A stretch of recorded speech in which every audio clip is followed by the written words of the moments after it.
Alright, cool. Get a sound check all around.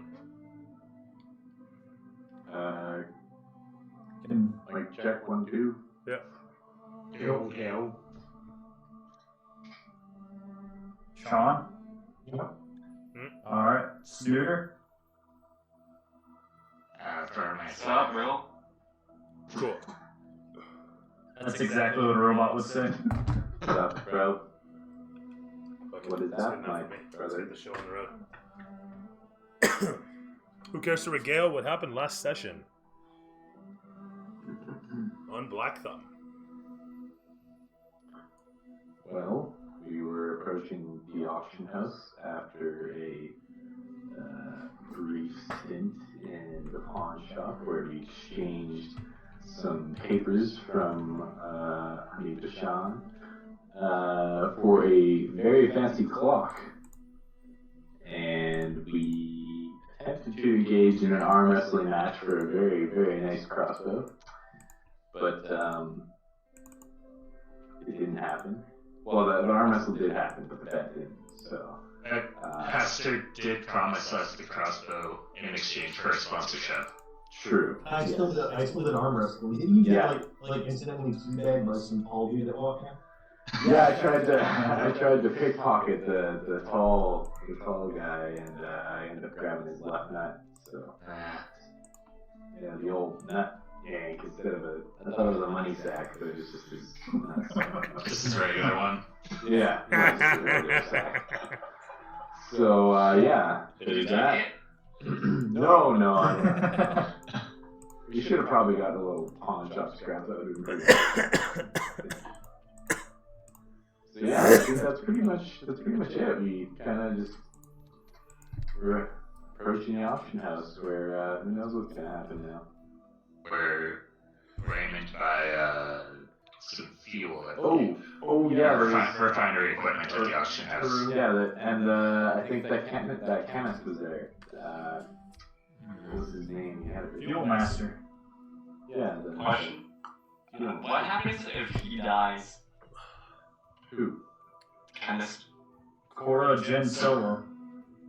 I guess we have a robot in the engine instead. You still have to find a fuel master. If he dies, we have to find another one. There was also Bjorn at the docks, right? That didn't want to be a. What's up, Jester? Like Didn't wanna work clockwork, with eh? you. Look at you, man. Yeah, I met Lavash Black Thumb. Right. But he thought Hamid was a little evil. Right. Yeah, he thought he was like some really bad guy. We know we need to look for a crew or rescue fuel, a crew, pilot, black thumb, navigator, and a specialist. People who knew better for each section of the race. Zero recommended to get fuels. Jordan doesn't want to rob things. And porn shop, we get the clock, we have to give to Jim Solo. We're going for a porn shop where we talk about that and grab some balls. Crossbow, arm wrestle and ring. Minotaur and friends walk in, and then off the auction house, people are buying shit at auction, fuel master go downstairs. That's what I've got in my notes. Sounds about right. We were getting a clock for Gen Solo. That's right. Yeah. You are correct. And Or we have it. does anyone Yeah. remember Yeah. what the point of taking the clock to the pawn shop guy was? What did you get from the pawn shop? What was that? Does anybody remember? You got a mahogany clock. That's right. You went to the pawn shop with the papers. You got the clock, and now you're headed towards the auction house with that clock. Yeah. Sorry, even I got mixed up a little bit. A lot of subtle shit happened last session. That'll be good, Jester. Let's get this chat up actually, so I can respond to my viewers. Meanwhile,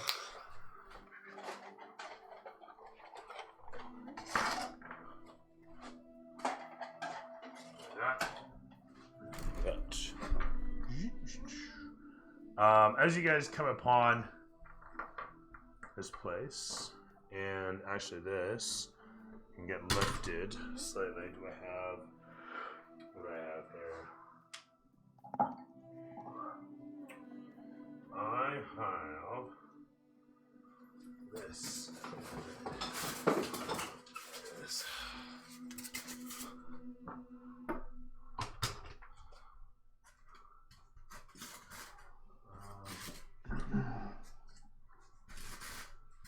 Just make it. Alright, you know what? I'm gonna do what I originally intended to do. Do this. And then this.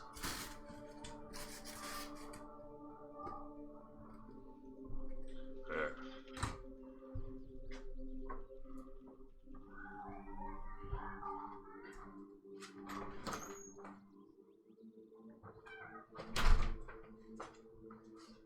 And we need some people. Yeah, come on, easy there. Alright.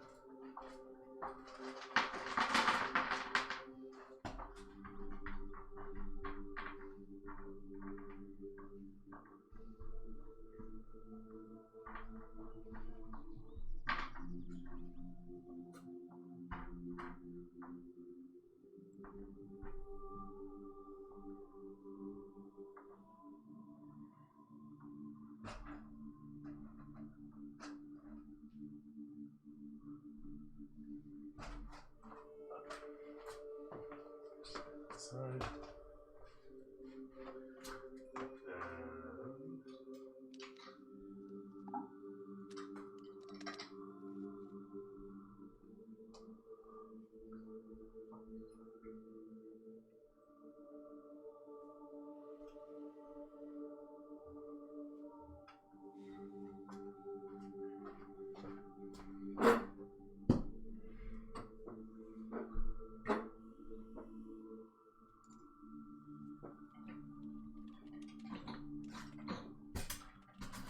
Alright. And of course, with that.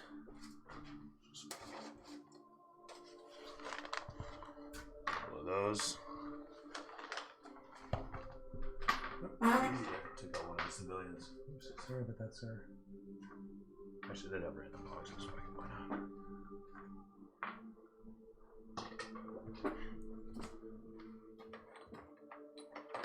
Couple of these.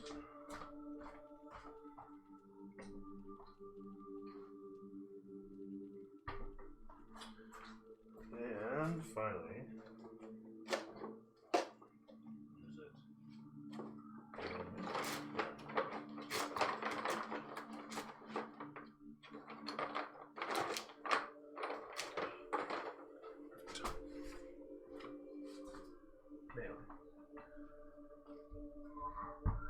Right on.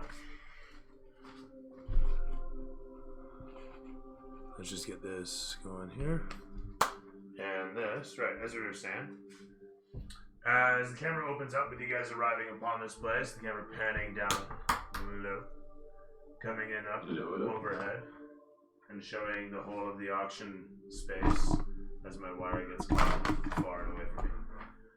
Camera panning around to show the whole of the population milling about in this space as the lot of you make your way into the frame. The camera pans around as we throw down. I realize I don't have a refinery equipment. I present the refinery machine. As the camera pans around to show it's situated there, its large cylindrical form with the feeding chamber at the top. A lot of you looking upon it, the camera pans around to show you amidst all the rabble. The whole of the scene is more or less silent save for the murmur, quiet but profound and thick, all around you as you come in upon the place. A single old individual stands robed upon the stage at the far side of the amphitheater space. A tavern seems to sit to the left, a taverna of some sort. And finally, there's a towering guard structure at the far end. There are some random buildings and an outhouse, as well as a cage holding a few, you'd assume, slaves to the far side. So guard tower right here, taverna, etc. And then, of course, big motherfucker here with a big merchant sack on his back. Kind of pans all side here. Situation. So, there's this. With you all entering a pond. So, yalla. What do? You see all around you the many peoples conducting their affairs, and down at the front you can see a specific pair of well-dressed individuals busily knocking glasses as they celebrate the auction at play. Gotta stand out, don't they?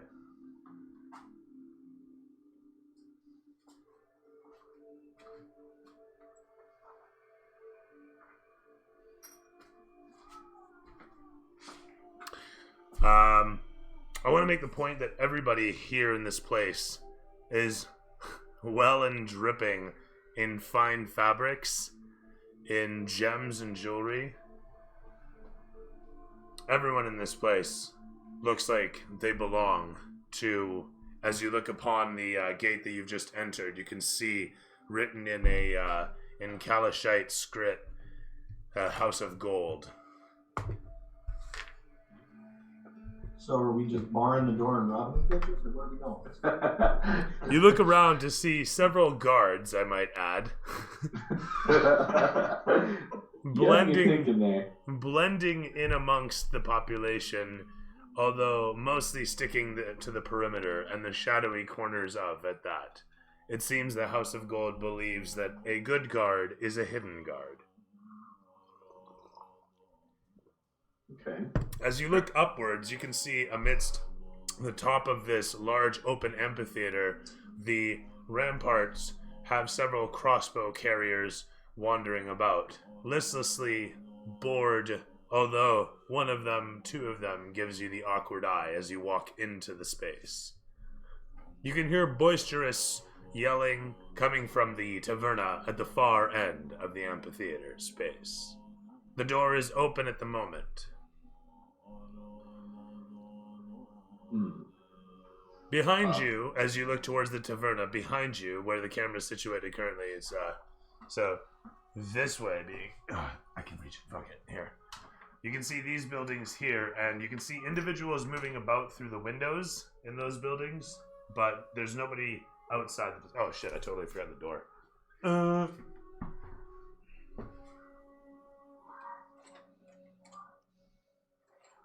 Hold the door.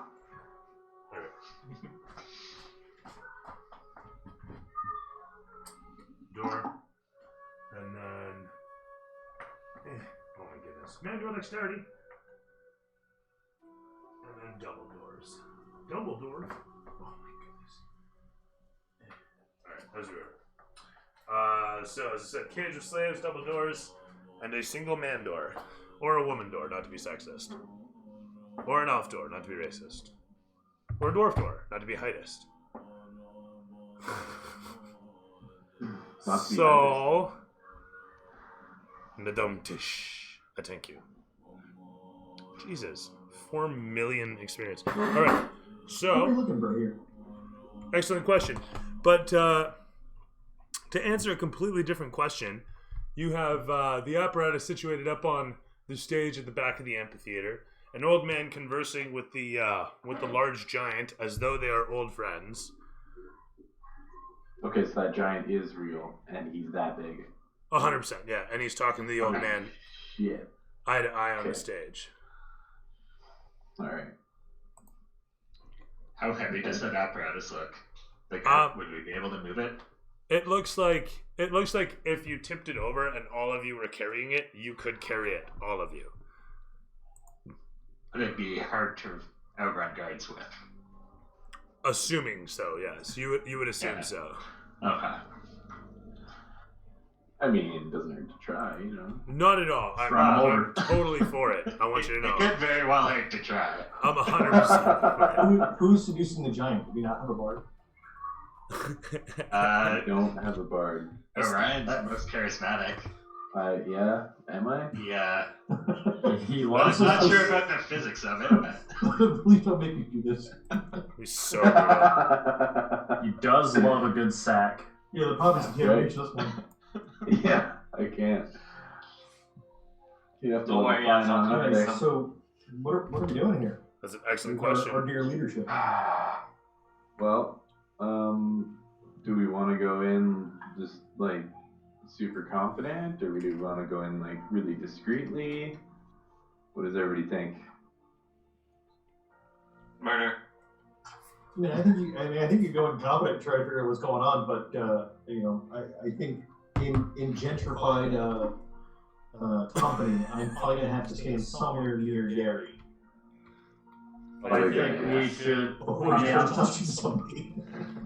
I'm gonna go hoist the Stanley Cup. Give it a couple kisses. There you go. if you touch it, you're never gonna win it. Well, you want to start checking somebody up and see what we got on the block here, what's coming up? Yeah, maybe we could do that. Who has? So I have 15 charisma. Who else has good charisma? I'm rocking 10. Oh my god. I'm at 11. What's up, Rosie? Okay. I mostly just smell like old fish and a little Okay. off-putting. Maybe me and Barium should go and like start scouting this thing out, and then you three can dig for more information or try and find the fuel master. Wander over to the taverna. Yeah. See if there's anything else that's coming up on the block that might benefit us. Or... Just distract the robot. Maybe we can find him some premium level oil. I think he just wants blood. I don't know. What do you guys think? Does that sound like a good idea? I think There's no so. auction going on. It's about as good as it's gonna get, I think. Well, it looks like there might be a couple fancier people in the front. We could talk to them maybe. Yeah. See I don't know how much what's going thinking on. I'm supposed to be doing from my character's position. But remember, you don't have to rob the thing. You don't have to rob everybody here. You just have to rob the person that buys it. That's true. That is true. That's the one intelligent thing I'm gonna say out of character today. Wisdom. Yeah. Just As long as as long as we fight him for it, it's basically ours. Yeah. Alright, well, It's not stealing if it was a fair fight. that's right. And Yeah. it's robbery, and there's a big difference there. Alright, so I'm gonna head off. You said does the giant look like he's like head of this place or something?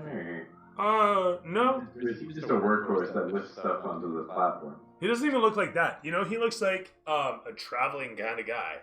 He looks Oh, like okay. he spends a lot of time on the road. He looks like he's even fresh off the road.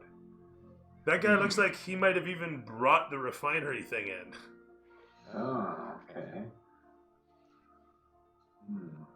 As you look upon him, though, you can see him for the brief moment with whatever insight your character might, taking sidelong glances towards the crowd, and you're pretty sure he's looking at one of the two guys who are clanking glasses at this point. There's several other people who are well dressed, and lots of people who have their hookah or whatever bottle of wine or juice or whatever the hell they have at the auction at this place, at this was it a kunduk or something like that? I can't remember the term for it exactly, but like a little merchant square, if you will. And you can see there's like serving people moving around, coming out of the taverna and serving food and whatnot. But my point is, these guys stand out for the fact they've got such a different mode of dress, while everybody else looks like they went down to Sultan's Finest and picked up the latest turban. These guys, they've got stuff that they look like they work in a lab, effectively. You've seen gnomes and dwarves that dress as these guys are dressed. Okay, so those are probably the fuel masters then. So we should probably talk to them. I'm assuming. I think so. Well, then I'm probably the guy on the stage, the auction master, I'm guessing. As you look Yeah. up towards the stage, you can see he gives a nod towards the giant and walks over towards the dais here and picks out a sheaf of papers, parchments that he places up on top. And your insight tells you probably he's the MC at least.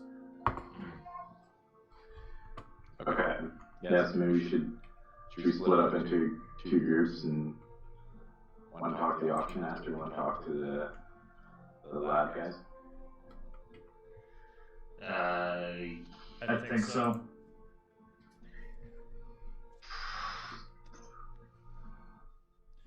Alright, you're and Barry together, so you have someone charisma on that side, and I'll follow right in with Gary, make sure he doesn't touch people. Okay, so I'm I'll not touching everybody. Wait, which one? Which one are you gonna stop from touching people? Okay, so I'm gonna go around the crowd and I'm gonna approach like the MC and the giant. While the others go to the lab code looking dudes. That happens. Okay. You make your way amongst the peoples easily enough, passing by some horses that chuff as you come close. They paw at the ground, staring you down as if they know something. You make your way over towards the massive hulking form on the other side of the stage. He doesn't really notice you as he sits there with a hand up on top of the stage, looking over across. You can see he's got a large wooden stein situated on the other side of some of the crates, and he idly pushes the massive boxes to the side here as he makes way for his giant fist, with which he grabs a hold of the stein and takes a long haul of a massive foamy frothy brew.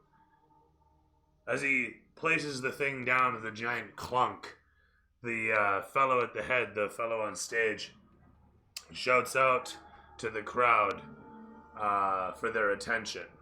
The camera pans across all of you in the background, showing your heads in the somewhat shadowed darkness to the contrast of the light, bright and shining down upon the peoples in the auction house. Let's just do that and get that shadow, as I was saying.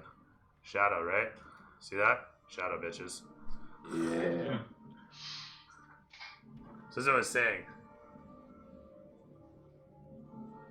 do you guys do anything?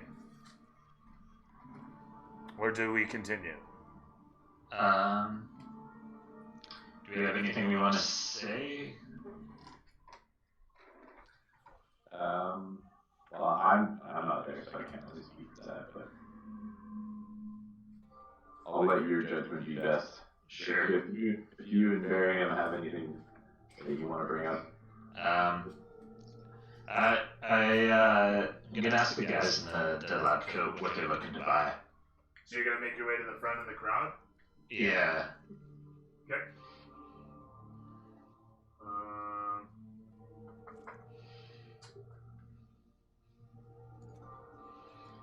Use these guys, I guess.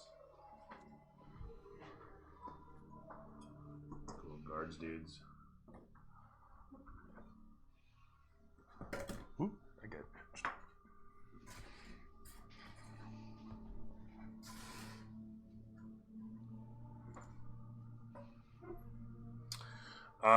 Right, so Bjorn here makes his way. Milling as you do, up through the crowd, you come over towards a table situated between the two gentlemen. As you come in close towards, the one smells heavily of sulfur and, oddly enough, sweet sulfur, if you believe it. The other fellow has the thick scent of spices and something else. And something smokable. You recognize it, but you've never had any yourself. Straw root, you think it's called. Point being, as you come in close towards them, how do you incite conversation with these two?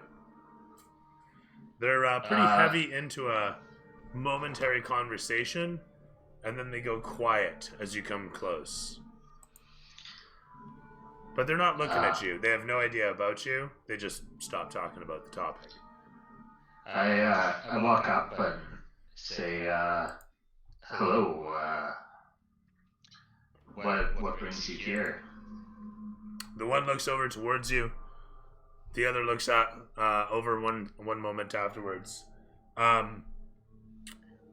one who smells of sweet sulfur has a gaunt appearance. It looks like his skin has been burned several times all over.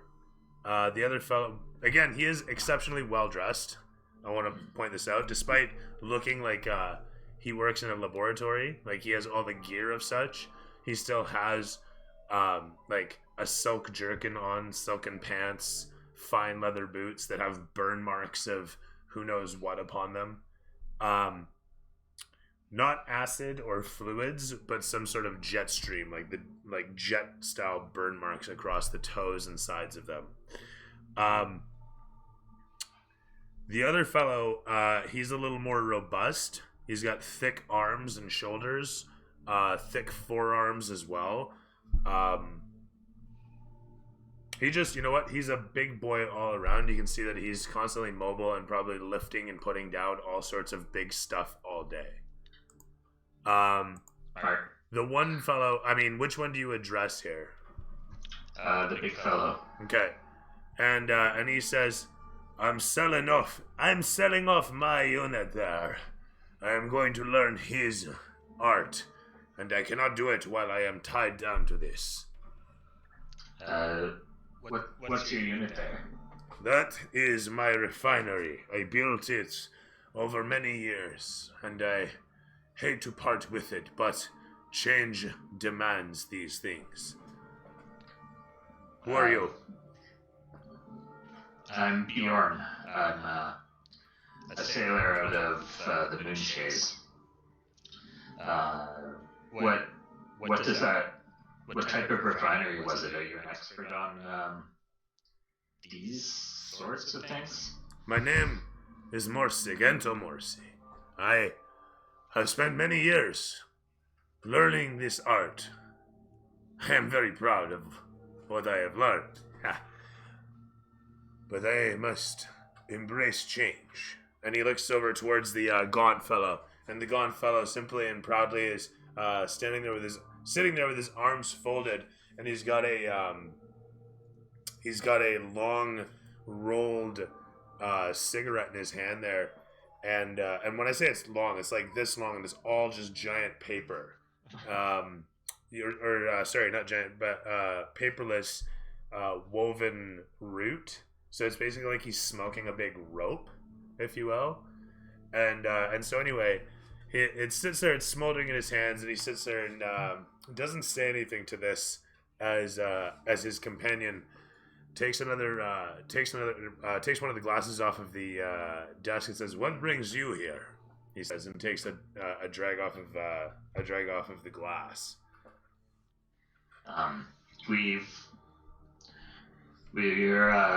We're a crew, and we're assembling a ship for the Great Race, and we heard that we could find fuel here and maybe a fuel master.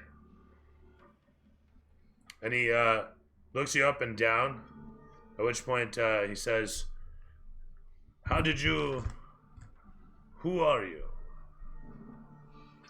As I said, I'm Bjorn, a sailor, and a man of God. I don't know any ship that would require a fuels master. And he looks over towards the gaunt fellow, who at this point you notice is kind of doing one of these. He's trying to pay attention to the stage as the fellow on stage has started to recite a few notes.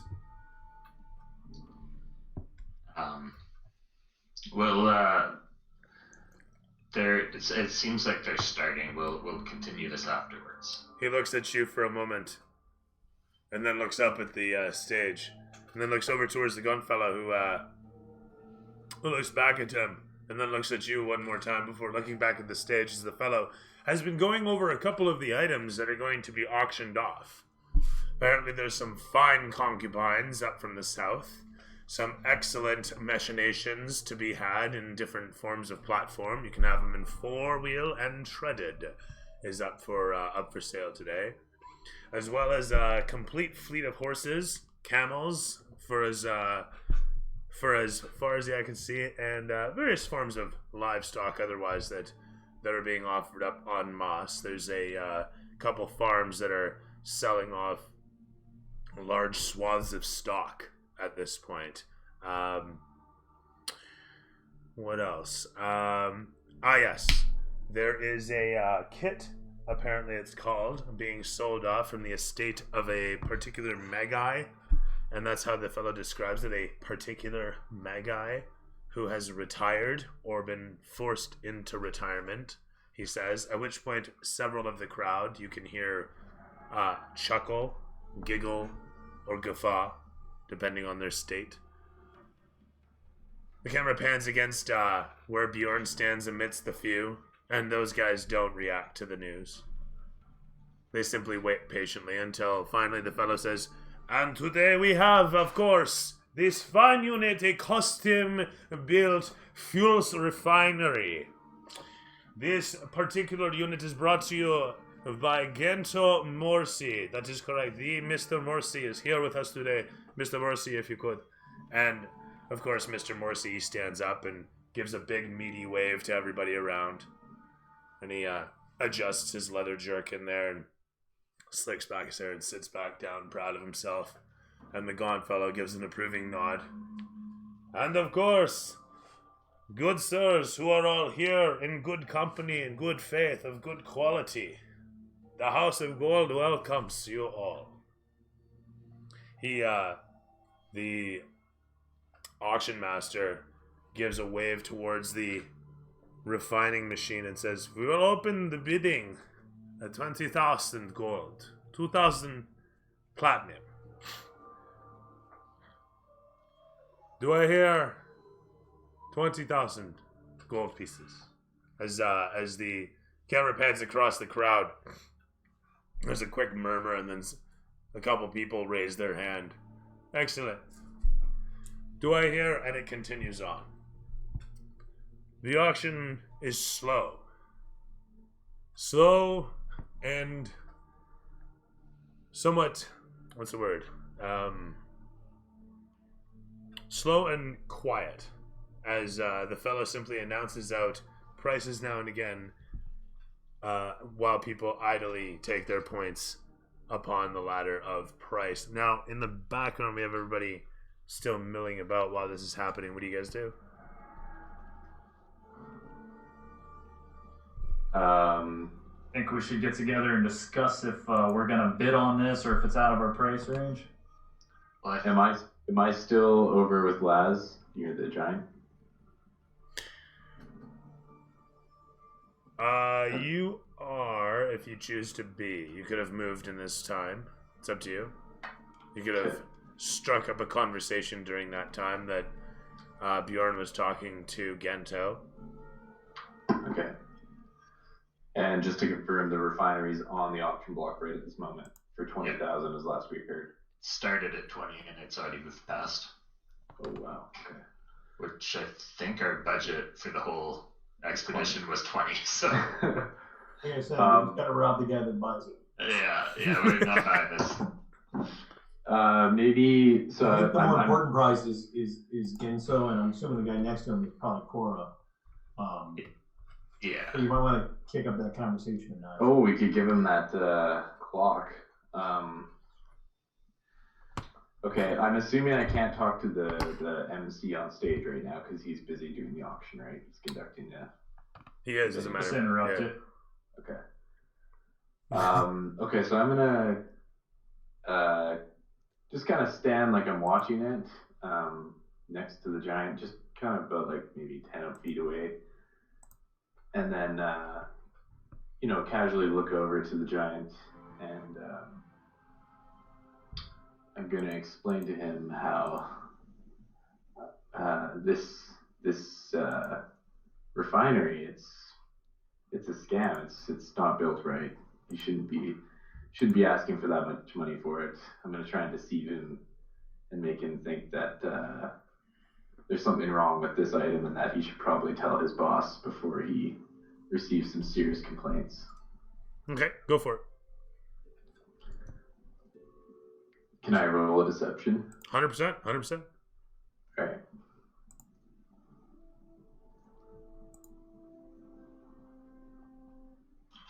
Okay, I rolled a 19. Very nice. I mean, he's 100% convinced, and he looks at you and says, "Whoa! If little man think it broken, you tell him." And he points over the stage towards the crowd. And as he does this, you can't actually see who he's pointing at because you're behind the stage, but he's pointing at people in the crowd. And and you can tell he's 100% convinced, like I say, but he's telling you to go and tell the people that own it. I was only 17. Damn.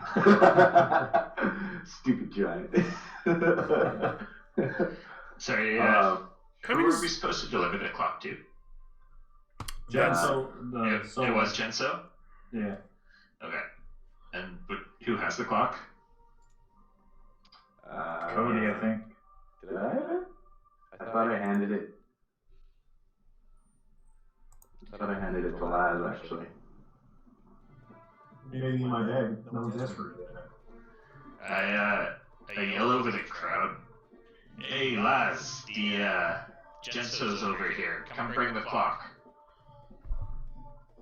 A couple of the turbaned individuals look over at where you're standing as the Goliath. What? Lumbers my way over there. They move out of your way quickly.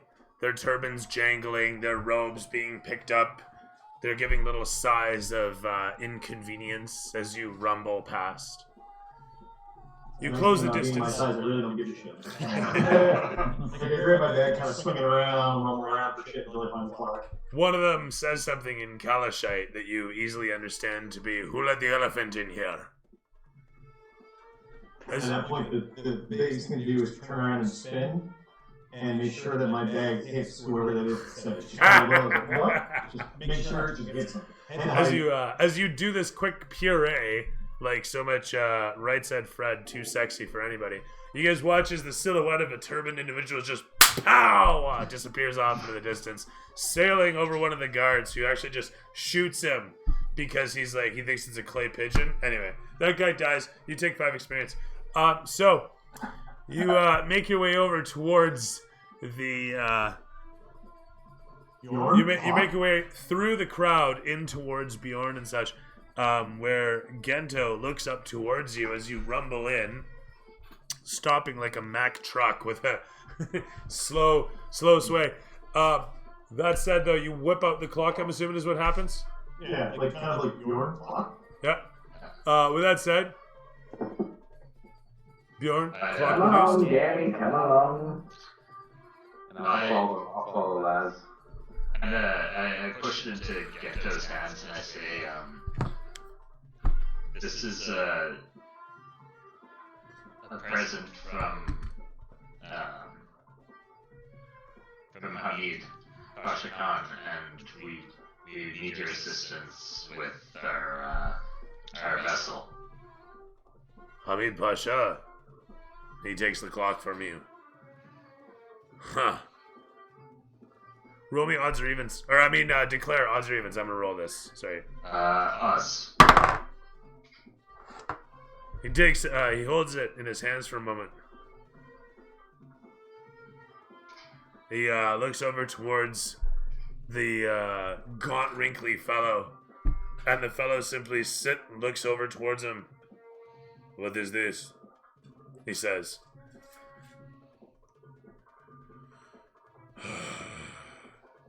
"My honor has to come first, my friend." He looks at him and says this simply. And the wrinkled fellow looks at him and says, "I thought you said you did not have any debts." At which point, Gento simply says, "I thought I did not, but I had forgotten one." And he stands up and he puts the clock down carefully. You note that he actually puts it down really carefully on his seat. And he says, "Hold!" And the whole of the place just suddenly falls silent as he walks across the place and clambers up onto the stage. And just hop, and gets up onto it and closes distance upon the auction master, who looks at him. What is the meaning of this? And he listens in. They start talking about, you cannot simply... Oh. Okay. After a brief moment of conversation back and forth, the fellow looks down towards where Bjorn and Lex are situated and gives a knowing nod and simply backs up, giving a nod. I apologize. However, this machine is no longer for sale. Everybody suddenly goes into an uproar. The whole of the place explodes with angry merchants. Several of them... Where is the... Aside from the giant, Yeah. are there any other big guys that I'm going to be looking at? I mean, I'm looking for the guarding guards that are moving their way in towards the stage, or... As you look... private guards is really what I'm looking for. No, fair enough. Looking around, you don't see anybody making any crazy moves. Okay. You don't see anybody making any subtle moves. What's your passive perception, though? My passive perception is probably shit. Passive perception 12. Okay. So, I mean, offhand, yeah, you take a glance around, like I say, you don't see shit. That said, Gento moves over to the one side of the unit and gives a wave towards the giant. The giant fellow... Wow, that is just the wrong music. Excuse me. Camera pans to the one side, shows the big giant dude. He gets up on the stage and simply walks over towards it, grabs a hold of the unit, and gets off, making his way out over towards this side and setting it down. And that's it. He situates himself there. Meanwhile, the next item up for bid comes about.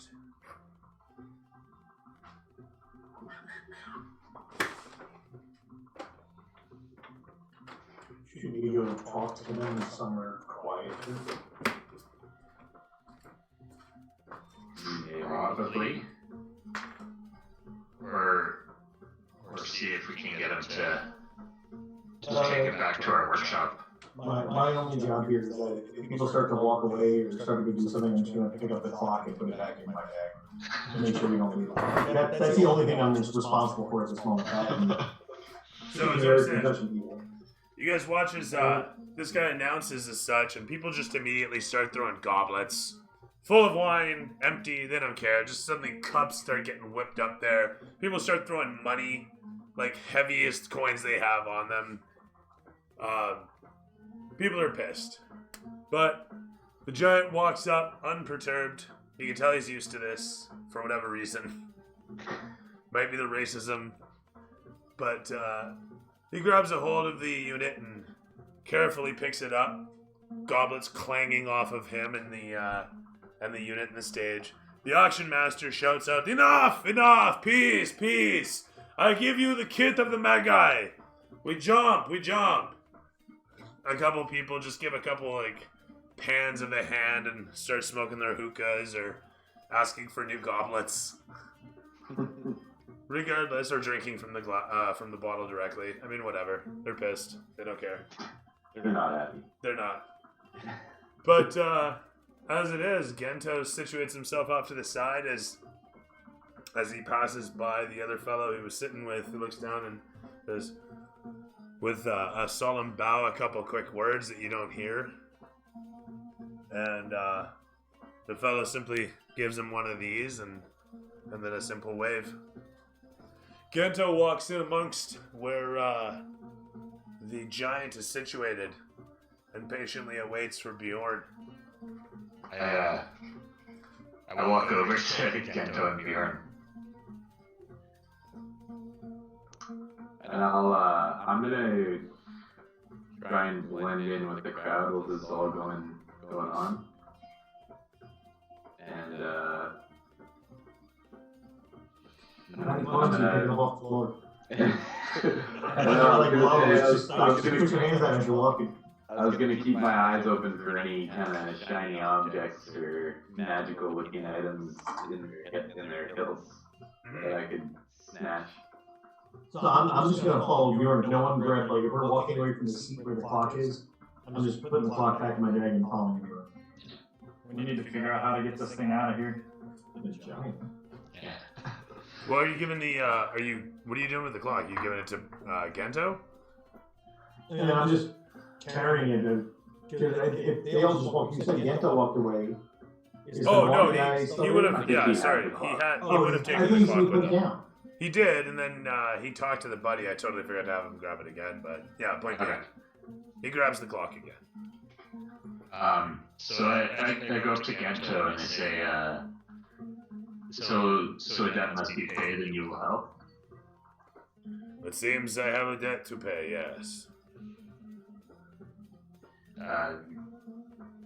Great. Can you come to our workshop? Where is your workshop? It's in Ami's compound.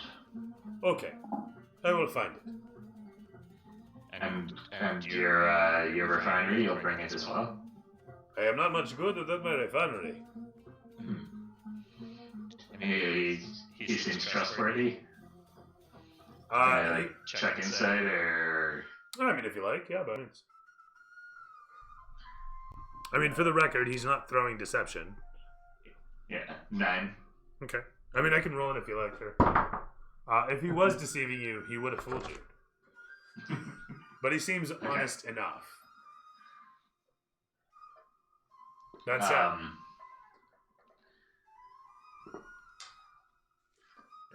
Maybe we have to get it carried out of here, correct? the giant seems like he's raring to take care of that. Yeah. Yeah, Cody, go tickle his balls. Okay, I'm gonna walk up to the giant. You do approach so. him again, You what now? and I'm gonna look up to him and kind of do that. Yeah. Excuse me. You know. He looks down towards you. Good sir, what is your name? My name is Yok. Well, Yak. As you can tell, both you and I, we have very, very large size differences, and I'm sure, as you know, we are mocked for it by these commoners. Ha! These normal individuals, as they like to perceive themselves. Yeah. Your name Are is... you? My name is Orion. Orion Triggerfinger, but you can call me the Sand Kraken. Ah, you are small for Kraken. Yes, I'm, short of stature, but my tentacles can reach through the desert. As You I are like to picture myself, anyways. Small But kid. perhaps we can work something out. Are you under the employ of these individuals, or are you a slave?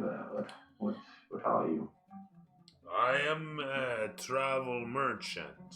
I make Um, monies move through cities. I go from here to Kalimshan and back. I make the journey in this many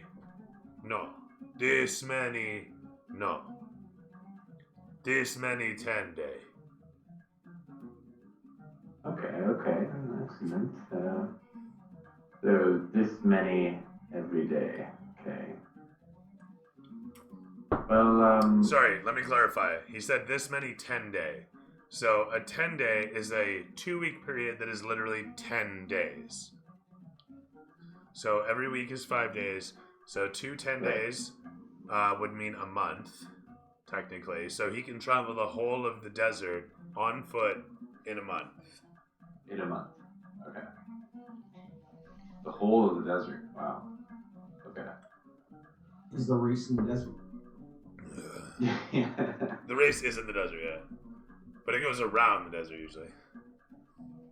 I'm saying the list that we got here is only a pilot, a black thumb navigator, and a specialist. If I'm not mistaken, actually, Memnon is not that far. Can't hear him. Yeah. So technically, Memnon's not that far compared to some of the other places. Like, it's not across the whole of the desert. It's across, like, the northwestern end of it. Okay. Yeah. Okay, so I'll kind of like count that in my head in front of him and then look back up to him. So, would there be any chance of you carrying this beautiful piece of machinery back to our workshop somewhere in town? As you can see, these short arms would not be able to exactly carry that device. As he looks down towards you, you notice that Gento is looking upon you, and as you finish saying what you're saying, the giant gives a solemn nod and then looks over towards Gento and says, "Are you ready, sir?" At which point Gento gives a nod.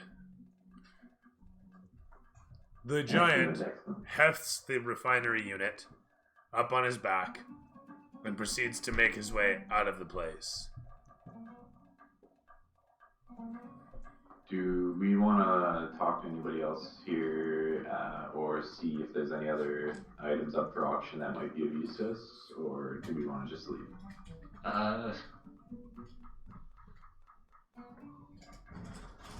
Why don't you ask the two guys in the know? Yeah. Parts to eat, you know. I mean, we came here for the fuel, and we've gotten the fuel, so, And Gary's still operating optimally right now, so might be a good time. He hasn't smashed anybody yet. but if anyone's I'm online. interested in, the other stuff that's up for auction, we can stay and see. Not just don't really pique my interest, though. Where are the auction items being stored? That's a good question. Yeah, I'm definitely gonna go wherever those are. For no particular reason. People start to scream. Whoa, shit, there's arrows! That was wonderful! One after the next, you guys watch as the guards are picked off as arrows start to thump into the amphitheater behind. As the giant is making his way out, you hear the guards of the gates shout out. Several other guards suddenly manifest from the wall's sides and mill out of the gateway, quick as you please, making their way towards wherever the assault is. Oh, are they firing at us, or are they firing at the crowd of rich people? It looks like they're firing at the crowd of rich people. And, At the crowd. At the crowd, 100%. Not Not even the crowd. It looks like they're shooting the guards, for one thing. The guards falling off the walls signify that they're definitely taking them out. And as some of the guards from the inside start making their way, rushing out towards wherever the assault is coming from, the camera pans against you guys. Yeah. Say, finally. And I bang my axe against my shield, and I cast Shield of Faith on myself. Alright. And I start running towards where the guards are going. Alright. That happens. I follow him. Hold on, should we be providing cover on the fuel gun two guys that you're trying to pull into this whole shebang? Where are they at? They're already gone? They're heading towards the door, I think. Yeah, so I they're think that's them there. The giant? Oh, there it is. I just didn't see the giant. So there's that. Meanwhile, where's Gary? Yeah, it just seemed like there's a good fight at the door, so I thought I'd head that way. That sounds What? fine. You're Ryan, what are we doing? Crazy Towards... shit. How can I do it? There's Your Gary. hands like. Gary starts charging in after. Ryan, what are we doing, man? Put me in Um, a direction, because Okay, so the tank's heading out the door. The guards are being attacked by we don't know who, right? The noble people are being shot down. So, Bjorn, where did you head? You headed to follow the refinery, or you talking? No, I joined up with the guards at the gate. Okay. Lads, take the other point of Bjorn. We must protect the refinery. Okay. So Bjorn's rushing off towards Thing as you shout out what you shout out. What does Bjorn do? Do you continue in with the guards? Or you mean Laz? Yeah.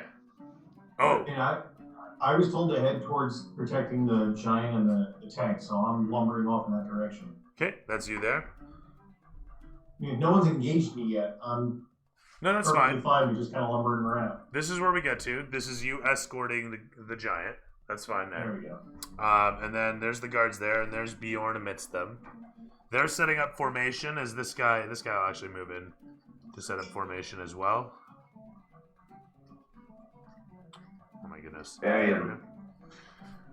Um, here's Gary making his way out as well. I'm assuming he's beelining for wherever the action might be. Yep. So there's like, just to clarify, yeah. everybody within this doorway here, are they all against us, for us, or what? At this point, you guys are more or less all on the same side, right? Because, as I understand it, you're what? You're all getting attacked at the same time. Yeah. Yeah.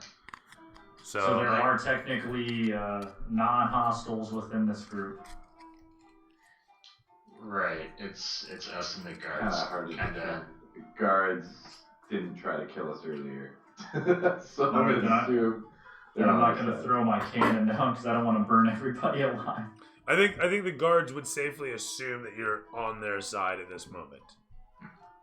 Alright. That all said, though, as you guys race out the doorway, as the Goliath heads out alongside the giant points up towards some buildings down the street. So this is kind of a bitch, because if you consider the whole of this place is only so big, I only have so much table.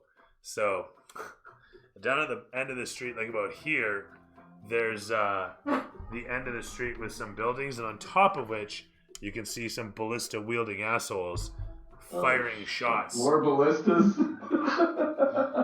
My weak point. You ready, Bjorn?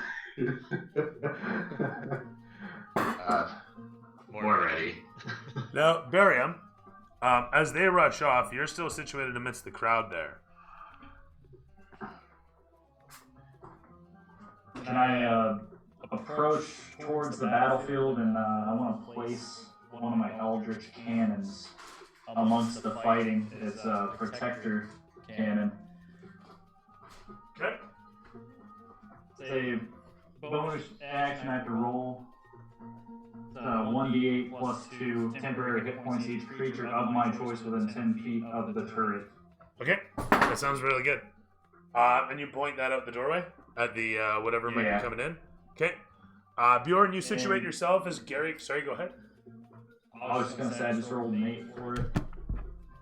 What does the roll get you? What it says,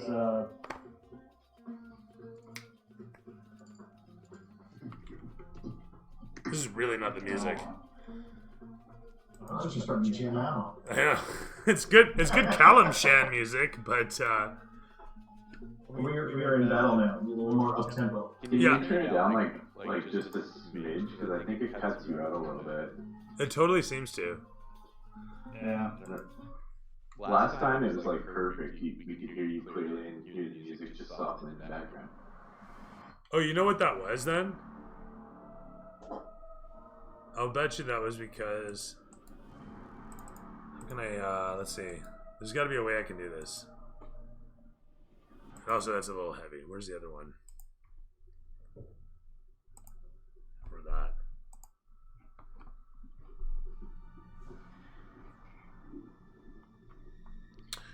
It's because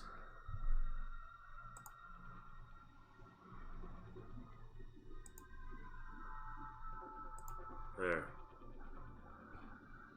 Now I'm not sharing sound directly. There you go. Yeah, that's like super quick. Is it seriously? Yeah. Yeah. That's so funny. Alright, so I guess I can just do this. And now it's up to the Twitch chat to tell me if it's too loud or not on their front. Although, judging from the volume I see here, it shouldn't be too bad. Anyway, where were we then? The Kelly gives everyone within 10, or it gives 10 temporary HP to someone. Well, yeah, it says the action it grants 1d8 plus 2 temporary hit points to each creature of my choice within 10 feet of the turret. The cannon can walk or climb up to 15 feet as part of the bonus action.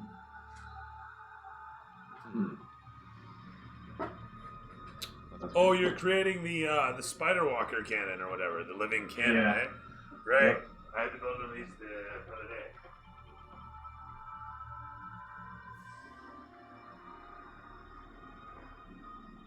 So I'll be, me and the guards are all getting the plus 10. Or the 11. Or hang on, sorry. Because he rolled an 8. Okay. Yeah, so it would be 10. I think it's Friday, isn't it? It's near you. I think he had an approaching the gate. Yeah, I had it approaching the gate. That's where I'm positioned anyway, right? Yeah. Bear with me, guys. I'm just putting together the thing. And obviously, I would prioritize our party above the guards. I'm assuming there are more than 10 guards here, plus us. There you go. Your walking turret. So you said just after the gate, you were having it walk out the gate? Yeah, I was just like, I wanted it like near the fighting, just kind of like off to the side a little bit. Okay, but So it in or can do out? its job for us. In or out the gate? Within. Okay. So with that said, you sprout that thing out. It's a good time. Right on. Is the MC guy still on the stage, or is he dead? Or? He's taking cover in amongst the stuff there. You can see that he's hit the dirt and is prone down on the deck behind the podium. Okay, could I run over to him? Like, can I run over to him without getting into combat or anything? I suppose. Sure. Tell me you need the Mage's kit to save your life. That's exactly what I'm doing. You can throw me in athletics for clambering onto the stage, you shorty you. What? Okay, can I roll acrobatics? No, athletics. No, you may not. But I will be right back. You could do acrobatics now, maybe. Yeah. Oh, I had a 19, it went to a 1.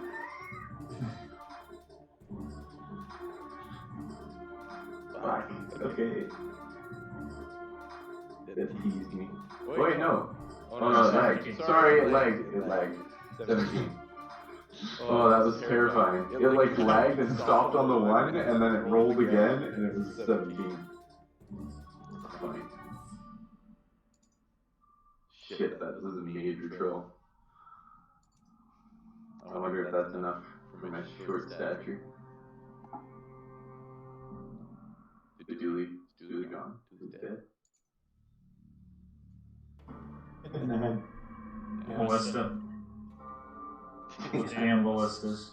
I wonder if I can go up the walls and follow them all the way down to the ballista guy. Gary, go take his face. Hey, Gary. I'm going and walk all the way around. So the only people that were fighting, there's a couple of guys with ballistas down at the end of the street. Is that where we're at? We gotta make it down the. And then there was some guys shooting crossbows, and he said some guys like came out of the wall or something. Yeah, I have no idea. I just ran towards what looked like the fight. I'm just trying to hold out for raging once I know I have enough bodies around me to start whacking Yeah. shit.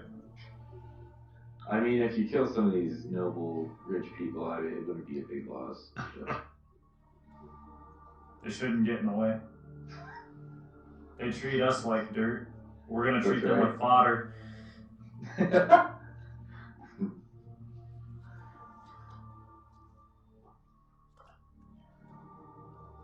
Man, there might be something in my water. You get me to talk like that. Uh-oh. You drinking Fireball yet? No, that's downstairs in the freezer. Oh dear. I'm actually gonna grab a drink. Maybe next week. I ate too much today and it wouldn't be good to start drinking now. Sure. You know, start your journey until you're on an empty stomach. That'd be better.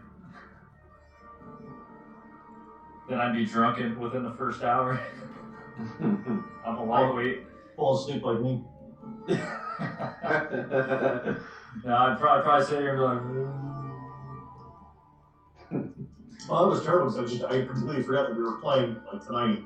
So that night I started pregame with my wife. We're like hanging out, watching the game. Like, oh shit, gotta go play. Like I'm already a couple beers deep. Oh well. Done. I do have to share the video at some point though of me getting my ass canned. It is pretty funny. Yeah.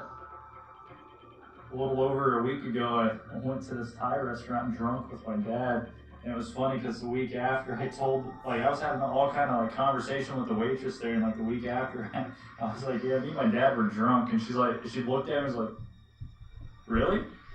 She couldn't even fucking tell. It was funny that I don't even remember half of the conversation. I don't know how the hell she couldn't tell we were drinking. Dude, I would die for good Tiger. Oh, dude, I love this place. We're on the burbs of Chicago, man. It takes us 35 minutes to get to decent Thai food. Oh shit. So it's either you have to go there and eat there because it doesn't travel well. Yeah, that's true.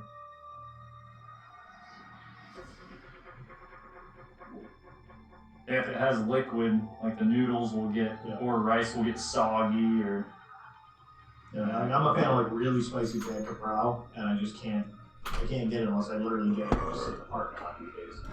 Yeah. Sorry, guys. All right, we're back. Welcome back. Good to be back. Welcome back. So I actually did roll a 17. I heard, yeah, you celebrated pretty hard there. That was a good My shot. dice lagged, and it trolled me. It landed on a 1, and then it loaded up, and it was a 17. That's fucking hilarious. I know. I shit my pants when I saw it. Must have been a deception roll. Yeah. So yeah, I rolled a 17. I don't know if that's enough to scale that puppy, but.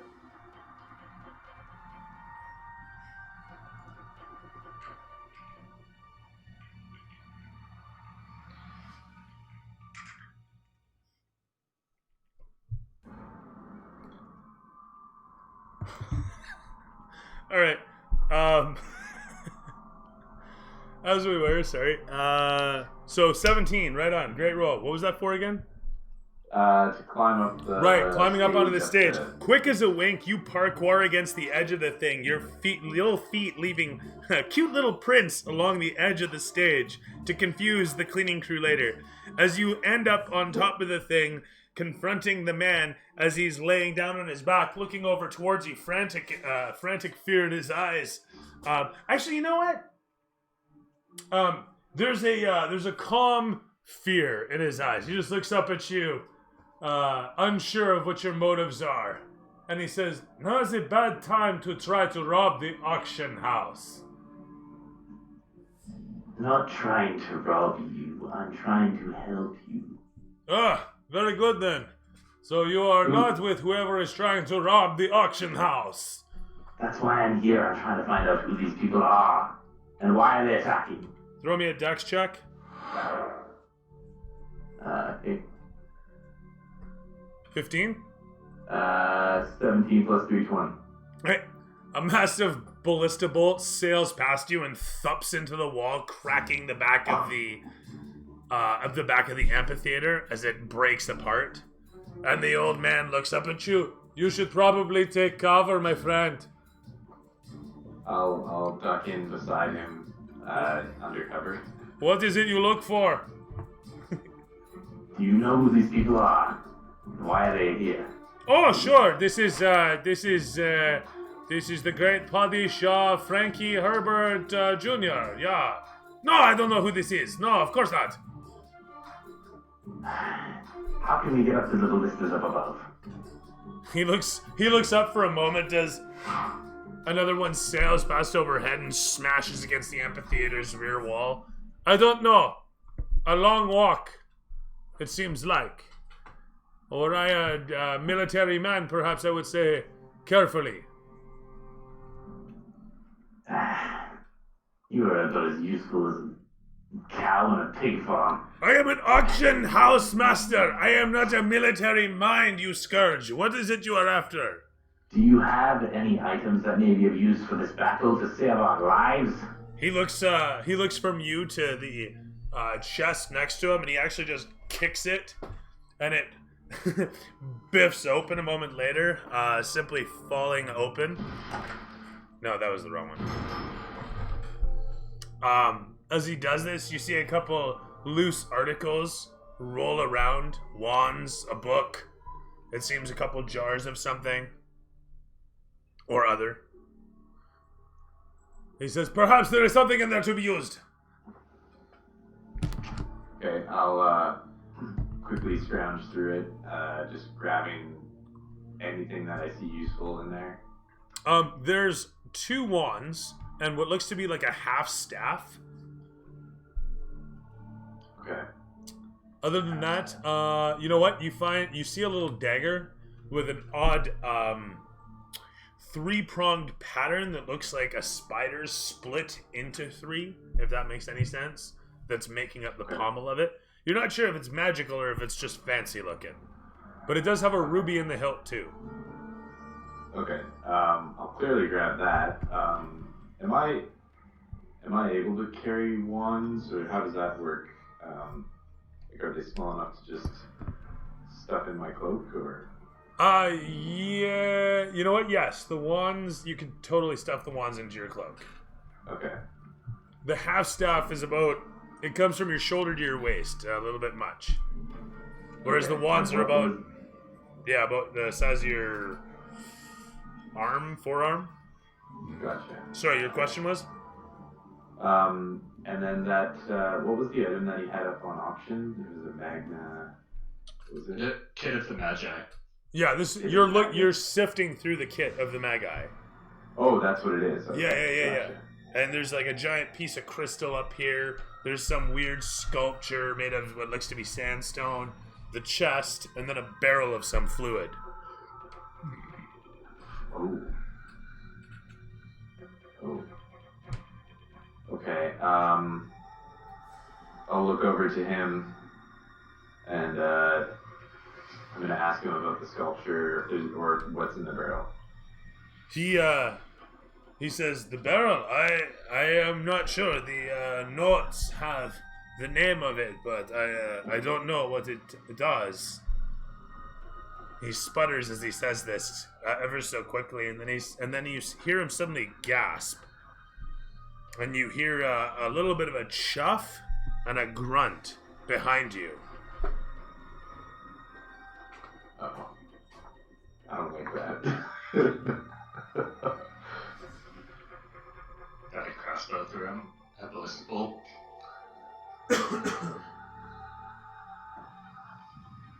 As the camera pans along to show where you're situated, we see a Minotaur move in from behind the stage against the back wall of the amphitheater. As he jumps up Is this the one that he broke before? Yeah.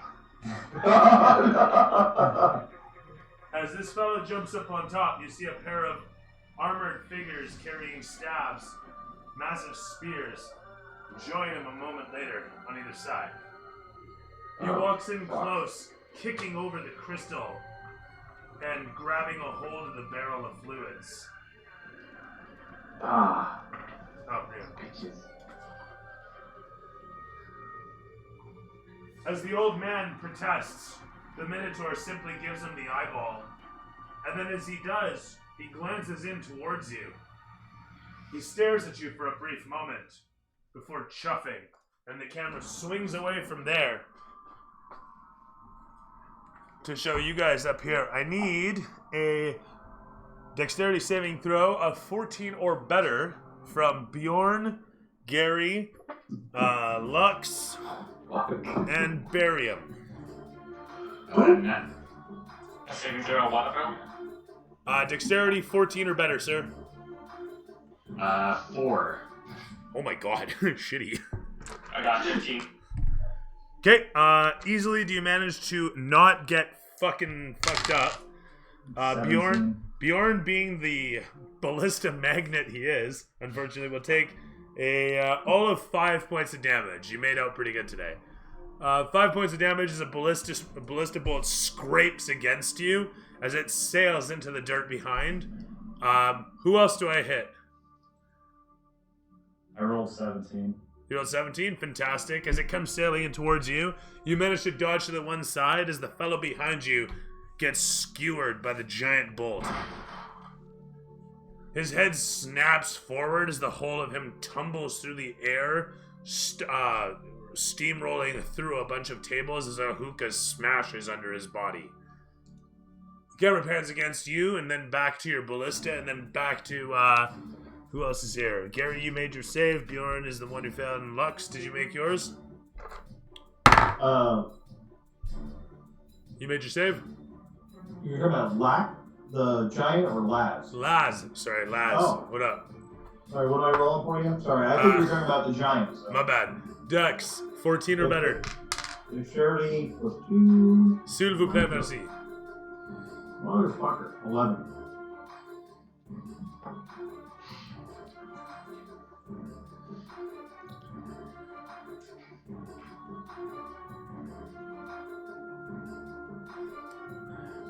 Sir. In that case, allow me to smoke you with another, that'll be, oh, Jesus.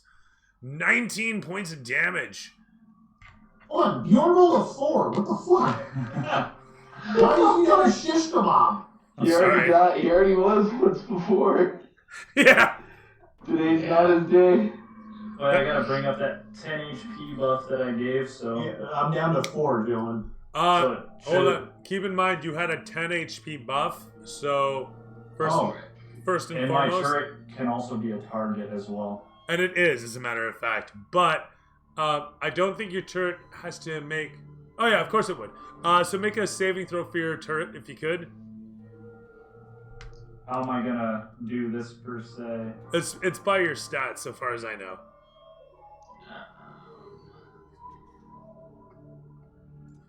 But I still have no one around me that I can go hit. Soon. Nope. It doesn't have a dex stat, it looks like. Does the block... It has an AC of 18. Okay. But does the block not say that it uses your stats for saving throws or something? Does it not include any description as such? Oh, sorry. If it is forced to make an ability check or saving throw, treat all its scores as 10. Oh, there you go. So make a roll, my man. Just a dex roll. Please and thank you. Raw D20. Who doesn't like it raw? Got a nat 20. Man, fuck! I mean, good job! Good you job! You take half of 14, so 7 points of damage on your ballista as one of its legs gets clipped. And still has 3 remaining as it stands tripod-like.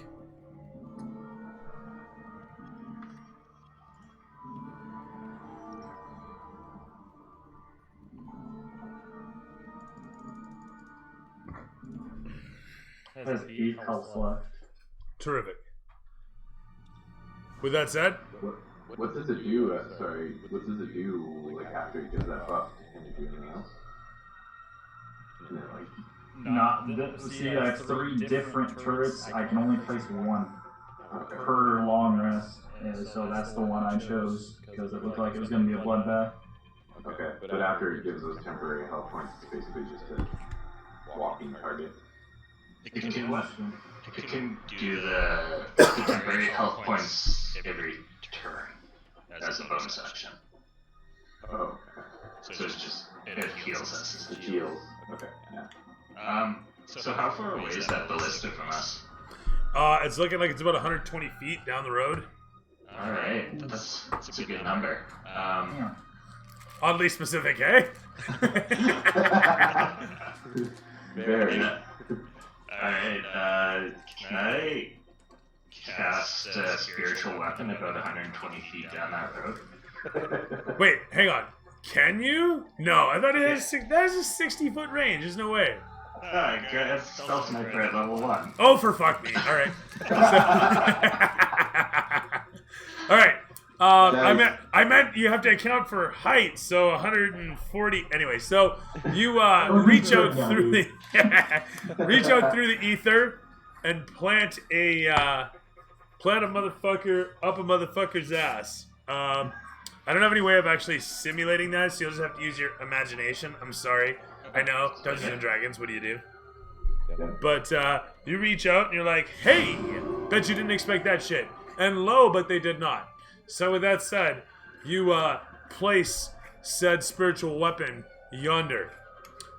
It doesn't attack the same round though, I don't think. Does it? Yeah, it does. Okay, hit me. So you're attacking the crew. There are two guys that you can see the silhouettes of manning each ballista. They're big dudes, but there's two dudes. Just either of them. Go ahead and roll. It's 13 or better.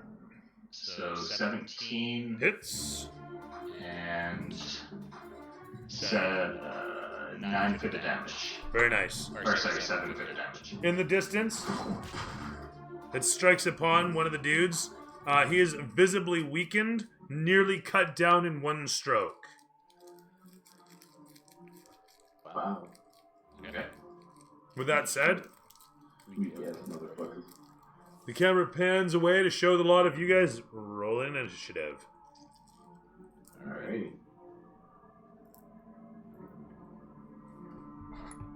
Okay.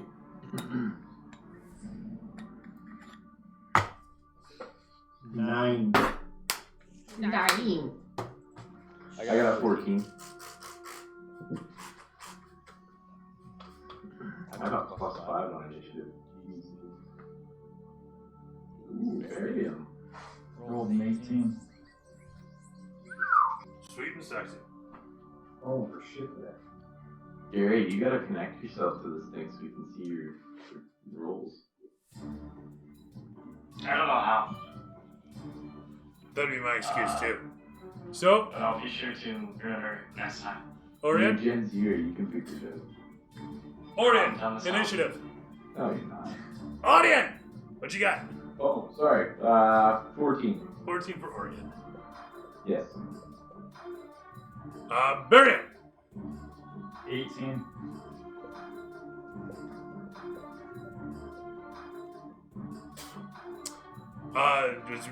Gary. Oh, 12. Yeah. Bjorn.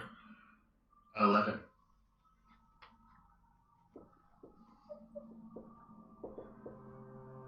And Laz.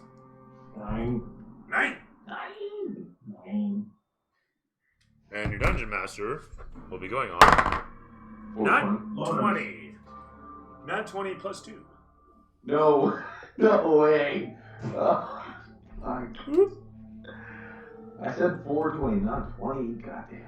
All day, every day. Alright. Laz is for now using the ogre as or the giant as cover. Like a tank. Yeah, this giant's gonna get freaking turned into a pincushion. Ryan's gonna run in. Low tech APC. Yeah, that's right.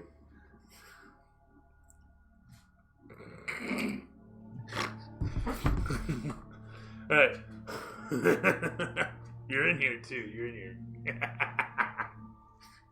Alright, sorry. One of the viewers. How's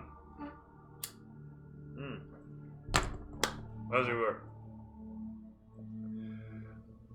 Camera's gonna pan against the scene as more ballista shots are being fired from yonder.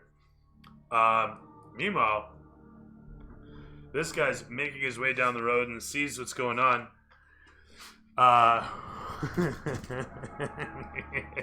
And then rushes, exit stage right now. You know what? He has to make his way around this turn. So he's going to run in towards the camera as the camera pans along to show him making his way along there. Laz, do you stick with him? Yeah, what I was told to do. I'm not really the brightest ball in the bunch here. Alright. You're like last on the initiative order, but I'm alright with it either way. It doesn't matter. I mean, now, I don't get me wrong. At my own detriment. I may not have noticed the giant walking away as I'm watching everyone else get hit. Okay, that's So, fair. That's fair. I can I leave you could there. be standing there like a dumbass. This That's is cool. a terrible decision to make. But I mean, either way, I don't really care. I just work here. But that said, Kevin's gonna pan against the show in the background as these guys charge in. I can use this camera right here. Oh, fuck. I'm gonna need some help back here. I don't know if I can take a minute. This guy leaps over the side of this. Probably let us know something's happening. We're We're all focused on ballistas. If you call for Gary, he will come. Yeah, we have no idea, dude. I just got reached out and touched by a ballista, and then I lost a giant, so. Not many minutes away. This game get touched by Nico. This guy's gonna fuck off this way. Jumping down off the stage yonder. This guy backs up, takes a look around, and he's just holding guard. This guy sticks his spear at the throat of the auction house owner, and then gives a little cut on the guy's throat with his spear before fucking off this direction, the way he came. Oh, sorry, I should actually make him go a little further, I guess. He's gonna jump over the edge. Like I said, this guy's standing guard, watching over everything. Meanwhile, as Laz is watching from where he is, you hear horses from that direction. If the giant went that way, you hear horses that way. And what's more is it sounds like it's coming this way. Oh, shit. Okay. So it's And from still there, you? it is over to Barium. So if I'm in the fray, I should probably just try to strike one of the nearby opponents using my wrench. Sounds Yeah, good. Give him a swing. In the head. So this is gonna be which? You said I'm in the fray, right? Like towards the battle. So you are right here. That's your drone. These are the guards. These guys are getting pelted by the ballista shots. And the fray, as it were, is over here or way over here. You're nowhere near either fray. But you You're can kind of close in between. you can close the distance on one of the frays. I would like to approach whichever side Bjorn is on. Well, I'm standing right at the gate. There's just no enemies near us. We're just getting hit by ballistas through the open door. Well, is there any form of cover that we can take? Probably behind the walls. I think I would like to use my turn to go take cover for the time being until we assess what's going on. All right, that sounds good. So you're gonna deke to the one side, like, yeah, one of these. Is that what I'm understanding? Yeah. Yes, sir. All right, that's fine. So you look out towards where the the assault is coming from, and wisely decide that you want to put a wall between you and the impending doom. As you do so, you see, to your surprise, interlopers upon the stage hopping off at the last minute. The Minotaur that jumps off is holding the barrel that was a moment ago to be auctioned off. You also recognize the massive sword on his back.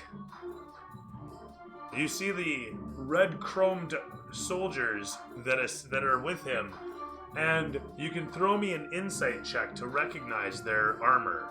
Actually, you know what? Orion can too, come to think of it. You're criminal underworld here. Yep. What should I be rolling? Insight or history? I already rolled insight. I rolled a 2. You can roll me history, actually. Yeah, history would make more sense. It has +4 on that. I rolled a 6. Okay, I rolled a 17 on the history. You recognize the Multhanor House crest. Multhanor? Multhanor. Multhanor. They're a merchant house here in Memnon, in Kalimshan. They're not a particularly nice bunch. They mostly deal in magical goods of all sorts. Okay. You want that tank back? I think so. With that said, the one guard who's standing at the edge of the stage as Barium looks upon him, looks out across everybody, gives one of these with his spear, and then hops off next to the in behind the slave cage, landing down below. Shit. Okay. So they're all kind of heading that way, hey? Aye.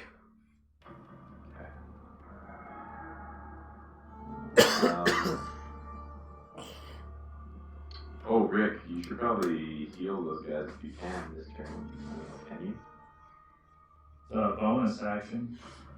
Is it your And I bonus can- action, or is it that cannon's bonus action? I believe I have to activate it, but I can activate it from like a certain distance. Like I don't have to be like on top of it or anything. And it's only temporary health. It's not an actual heal. Oh. How long does it last? So you can fire ballista. Yeah, pretty much. So, Just move on to the next guy's turn. I'll read up on this. sure. I'll hold it for you. You take cover, observe what you observe, and so it is. From there, it's over to Orion. Okay, so I saw the Minotaur jump off and all the other guys too, right? You did. Okay. Also, did you make I'm the gonna roll quick- for the history check? Did you make your history Yeah, I check? got a 17 on Okay, it. right. Yeah, you recognize these guys. Sorry, my bad. Making your way. You running after them? Yeah, I'm gonna run to the. Like, how far away are they from here? Are they like I can move 25 feet? Are they? Good question, actually. Where the fuck is my ruler? Where did my rulers go?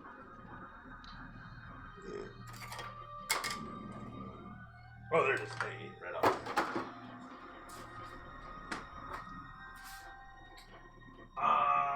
I mean, rule of cool. You get to here on a single movement. You'd have a Okay. shot at them. Could I stealthily follow them? Could I roll stealth and is that something I can do? I mean, you can take cover at the edge there. Okay. Roll me stealth. Nat 20 plus 7, 27. You expertly move into position alongside the crates. You peer around the corner, deftly eyeing upon where they are, watching their shadows move as they head towards the alleyway. Oops. Bit of an alleyway there. And what's more is, as you peer around, you see there's a large cart situated just on the other side. Okay. Okay.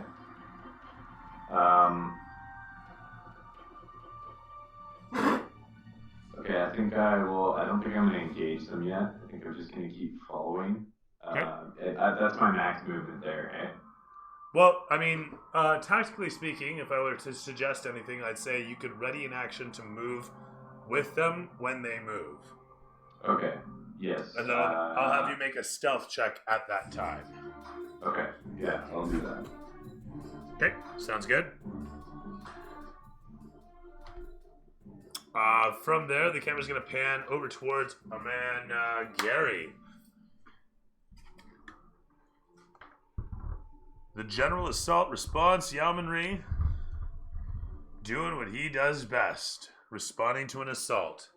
As you come rushing out into the yard here, the distance to the assailing ballista guys is, like I said to everybody, is 120 feet to the building.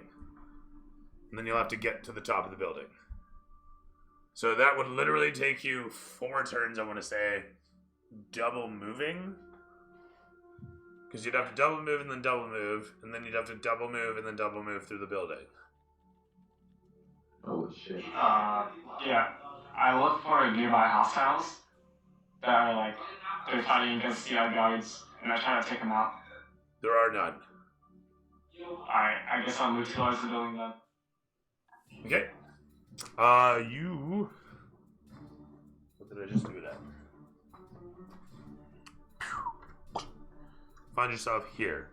As you find yourself here, the camera pans to show on the other side of a long building yonder, there is no Tower of Red, as a cart comes rolling out. Oh, hey, forgot the fucking horse. Bunga bunga. Whoa, hey. No, come back. It's okay. Magical horseless cart. Right? All sorts of that going on around here. You watch as this cart comes racing along with yon dude at the reins and a figure in back operating the unit. As they race along, you can see upon them they have the city guard pauldrons. They have pauldrons denoting their guardhood, guardianship, city guardsman status. Anyway, so the cops come rolling out, come flying this way. So that's what you're seeing at this moment as they're coming up on the alleyway. Meanwhile, the camera's going to pan from Gary and his double movement down in upon where Bjorn is situated. What up? So I'm gonna use thaumaturgy to make my voice 3 times as loud. Sounds good. I'm gonna yell at the ballistas. I tell them that you cowards thought you could hide, but I'm Bjorn the ballista proof, and I'm blessed by the captain of the waves. And it's my bonus action to hit them with my spiritual weapon again. Okay. You can take advantage on that as your god inspires you in this moment.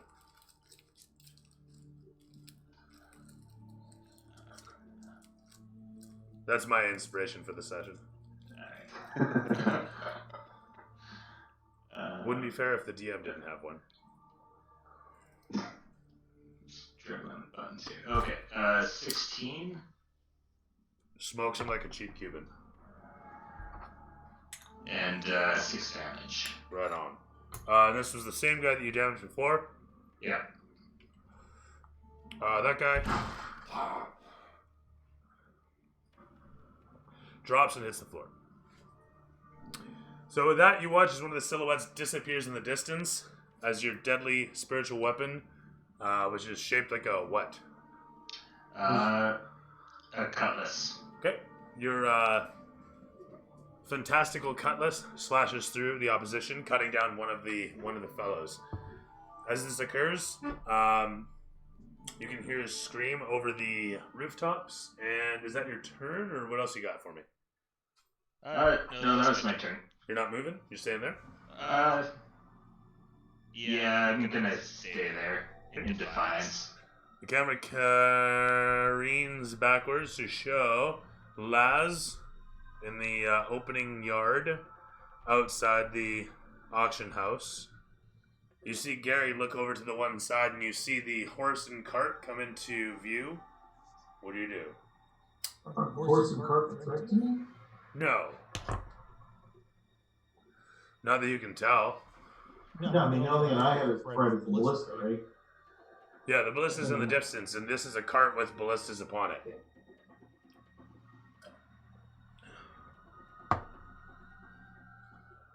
So you can see that this cart has a ballista upon it, and you can see the guard in the back of the cart starting to swivel the ballista to aim it down the street at the guys firing upon the auction house.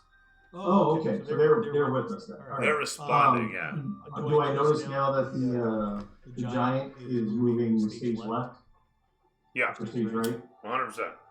I'm supposed to be following them. So, and if I go that way, I can still move. Like once I'm out of the direct shot, I can move up that road to get to those houses, right, where they're firing from, or wherever the location where they're 100%. firing from. That would be the theory, yeah, 100%. Yeah. So get me. I'm following the giant. Still my marching orders.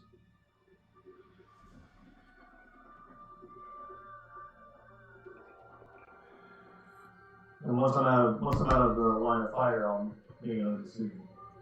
Okay, sounds good. You rush along the roadway as the camera pans, doing 180 degrees to show you making your way. With your massive legs carrying you the distance, you go for speed, all alone in the time of need. Because you're racing and pacing, plotting the course. Anyway, you're heading towards him. The camera pan's going to show you doing so, and that's your double movement. Do you have a bonus action to declare before we go on? Not right now. I'm just hanging on. I got nobody near me to hit.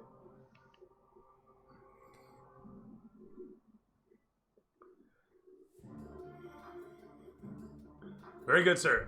With that said, we pan over back towards the giant as the camera pans in along his face. He stops and he looks behind to see you coming with, and he says, "I wait for you. Come, little man." And as this happens, the camera pans across to show your face with an expression of, Holy fuck, am I Ryan? we come across the show through the gateway, as in the background of the amphitheater. The old man is slowly rising up as the camera pans along and over the gate and shows from overhead the crew at work here as they quickly make their way along. One after the next, they pass through the alleyway and out past the massive cart. And they disappear from view. Camera pans line to show you standing there as they vanish around the corner. As this occurs, the old man in the background quickly rushes off and jumps off the stage there. A bunch of these people have at this point scattered, dispersing out, getting the fuck out of the way as fast as they can. Taking cover in the building over there for Temple.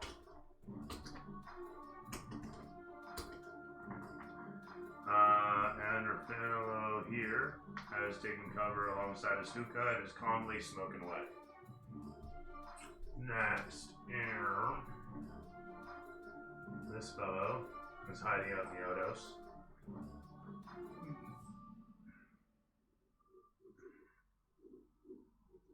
Let's see here. Cool. All right. The ballista pulls up in front of Gary. As the wire and everything fails me here. This guy in the back. Oh man, alive. Hurry up. Gary's situated. Holy shit, come on. There we are. Gary's situated as such as the ballistic cart pulls up, and the fellow suddenly swivels the thing around and fires off a ballista as the guy next to him pulls out a giant chunk of lumber and slams it down into the trough as the fellow's yanking the cord back quick as it hits the end. The ballista bolt sails away, Guy hits. Bang! Slamming into the... Ooh, Jesus Christ. You guys watch as the guy endos as he takes the ballista shot directly in the head. And the fellow who aimed it simply looks at himself and they look at each other. First shot. Ha! First shot. He says, simple as that. With that said, the camera pans across to show the sudden sound of one echo out from behind. Now I gotta see if I can find this actually real quick. Oop, that's not what I wanted at all. Pardon me, ladies and germs, as... Oh, no, there it was. That's exactly what I want. You guys here just gonna do what I want? Come on. Oh, no, totally didn't. Damn it.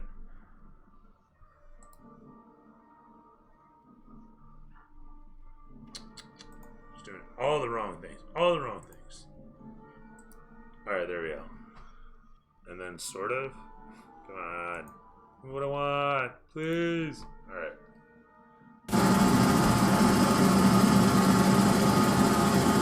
I regret everything.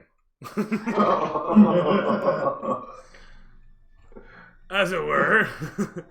So you hear something like that. Maybe it is that loud. Jesus. Let's try this again. Hi, I'd like the player on this. Yeah, right? It would scare the shit out of a halfling hearing that, I'm sure. I mean, let's be honest. 100%. Okay. Oh, goodness gracious. Good grief. Alright, I don't need the audio player that big. Thank you. But now that we're at like 35%, that's not even the right sound. I tell ya, disappointed.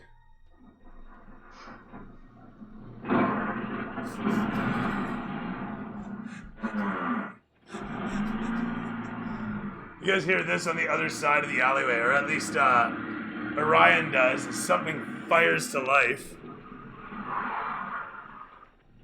And begins to roll away. I want to say you've never heard a Gondian engine before, and it is a fearsome and terrible sound. But that said, yeah, that echoes from the other side. Is Barium. You can hear that sound as well, plain as day, echoing across the screaming cacophony of the peoples surrounding you in the courtyard of this place.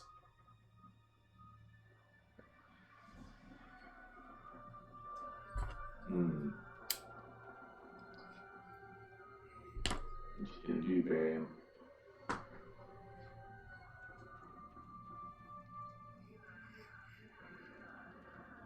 I don't know, but Orion needs to wield either the half staff or one of those random wands. Just like I was around gonna let some one of shit those wands happens. go up. Barium, I think your mic's muted. Thanks. Yeah. Those Orion still being threatened by the large friends he made. I think I'm They ran away stealthily with following. the loot. How far away is Bjorn? Is he still fighting? Bjorn at this point, from you specifically, is only 20 feet-ish away from you. 20, 25 feet. Well, seeing as he may need help, I'd like to approach his particular battle and give him assistance. I'm close to you, but I'm using spells to fight you down the road. I see. I did read up on the cannon, by the way, and it says as long as I'm within 60 feet of it, I can activate it. And as part of the same bonus action, I can direct it to walk or climb up to 15 feet.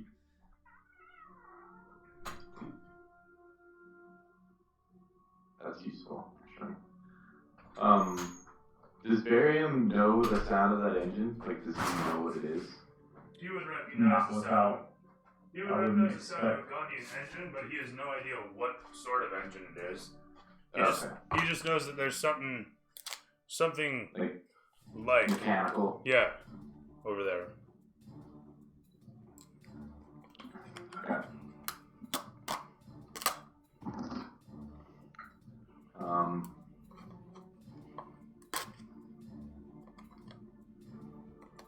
I don't know. What do you think, Rick?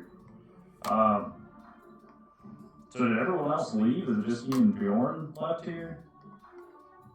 I'm following the giant, so I'm not here yet. Ryan's on the stage. Gary ran towards the ballista that hasn't got there. And Cody snuck away? Yeah, but you have heard the engine coming from that direction. Would I be able to yell? Actually, no, I'm hiding. I probably shouldn't. So I'd like to take my turn to slowly approach where this noise is coming from. Okay, that sounds good. You cross the courtyard then towards where you see your companion in the corner pouting behind the crates. So if you see from here, you come rushing across. Camera pans across to show where you're closing the distance on about here-ish, I guess. Can you see all that? Yeah. So this would be Orion. Oh man, sorry about that. You gonna yell at me or anything, or? So this is Orion here. This is where I think you can actually go a little further than that. If you want to throw me athletics, we can rule it cool this. Well, you're hidden right now. Right. Yeah, you might not. I am thoroughly down with this. Do you want to throw me athletics? Yeah. Okay, do it up. Do it up. Rolled a 12. Sounds good. You're tall. You leap up with your mighty dragonborn legs over the corpse of one of the fallen guards, landing with a kerthunk up upon the stage. Orion, even with your nat 20, Orion with your nat 20, you quickly peer upon the shadows to see that there are none. Those fellows have long since moved out of range, and they are no longer within line of sight or earshot of you. Okay. But I noticed Barium behind me, right? 100%. You're watching him approach and jump up on top of the stage there. Okay. I'll just quickly turn to him. Barium, they've got some kind of mechanism down there. They're going to drive it away. Quickly, warn the others. We need to figure out what it is first. I don't know, but they took that fluid in that barrel and all I heard was a thunderous roar.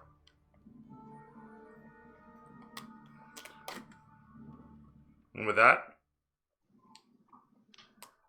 We need to stop that vehicle at all costs. That fuel could be vital to our race. I agree.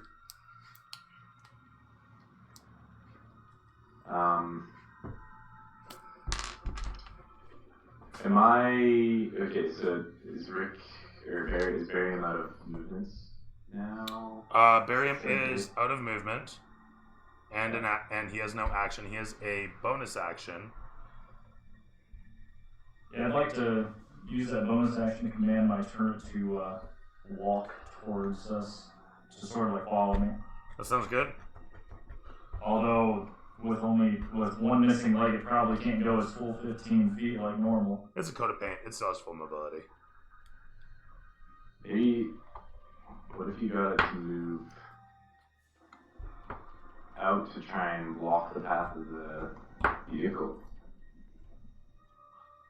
You could try, but Ballista's probably just gonna shred it. Yeah, maybe. Better it than us, but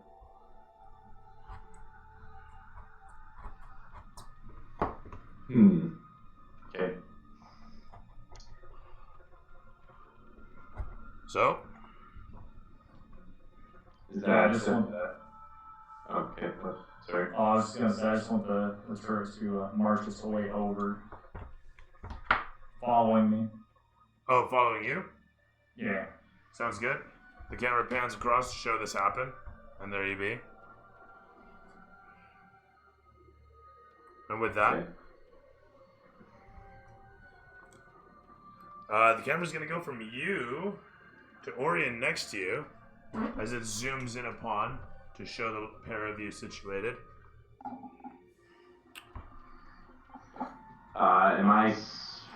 Can I jump down and try and pursue them? I readied that action, right? You absolutely did. And you know what? That means that you're 30 feet ahead.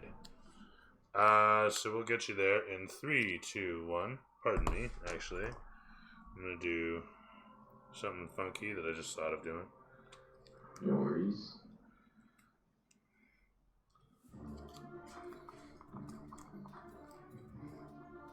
A low res, but that works. Oh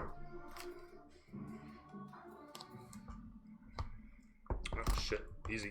No! God fuck me.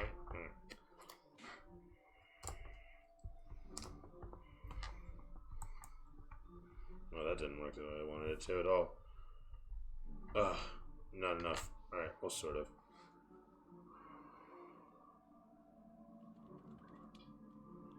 It's neat. The fuck is all that? No, get out of there. Daddy. Alright, as we were. You come rushing around.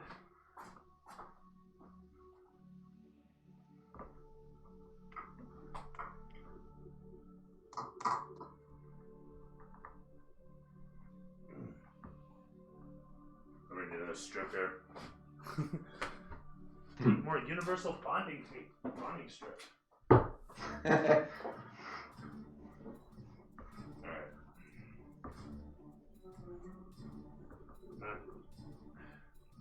Didn't make it long enough, but that's okay. That'll work.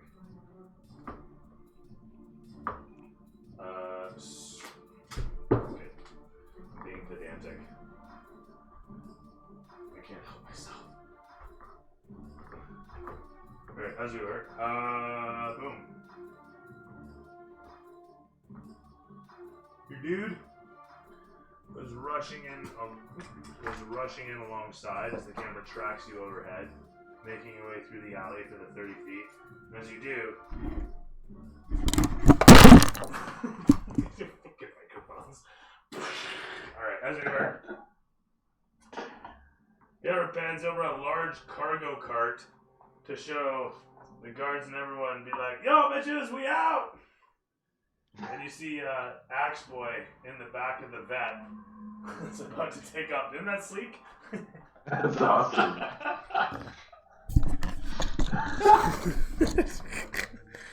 Spoiler and all, baby. You can tell it's fast. Can you even see that from there? I don't know. Barely, eh? Man, anyway. As you come rushing in, I mean, here you are. Hi. And then, hello. And then here they are. And so, I don't know how that looks. That looks alright, there you go. So they're like, vroom, vroom, and they're about to take off. Oh, shit. Okay, so that cart beside you was essentially what they brought this thing on before they had that fuel. Yeah. No, they've got the barrel with them in their car. The cargo cart is just the cargo cart. Okay. Sup, Sunshine Okay. Kayla? So they don't see me yet, right? I mean, no, they're not really paying attention. They're kind of like, get the top down. I want to feel the wind in my on my horns.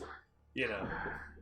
Is it possible for me to get, like, can I run up to this thing and get on it discreetly? Is it within my... Can I try and hop in there ride?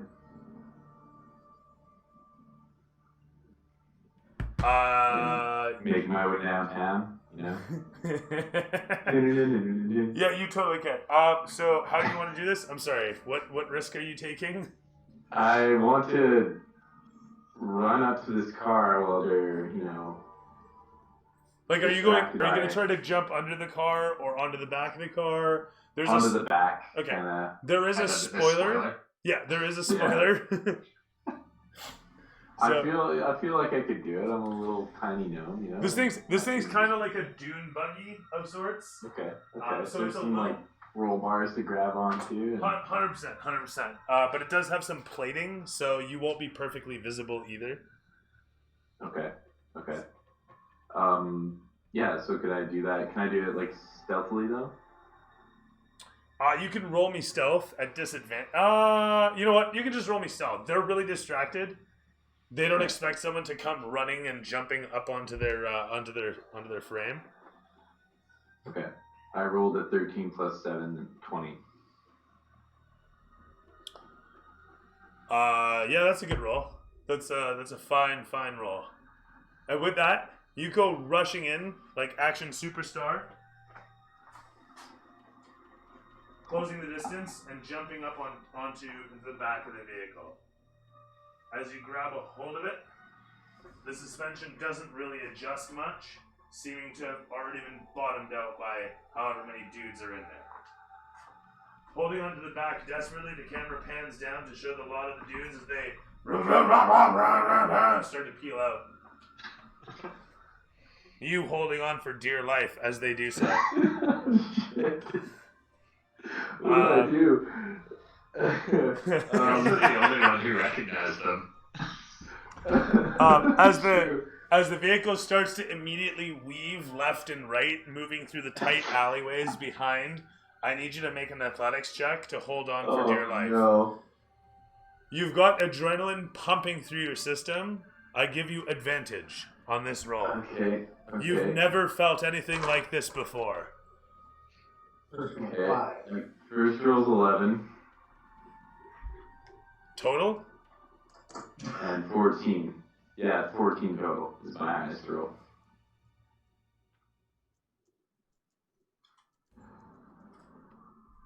With that said, you feel yourself slipping somewhat, but you manage to save yourself slightly, holding on with your elbow. You take on the inside of your elbow. You take a point of damage as you strain your muscles and pull yourself back into position.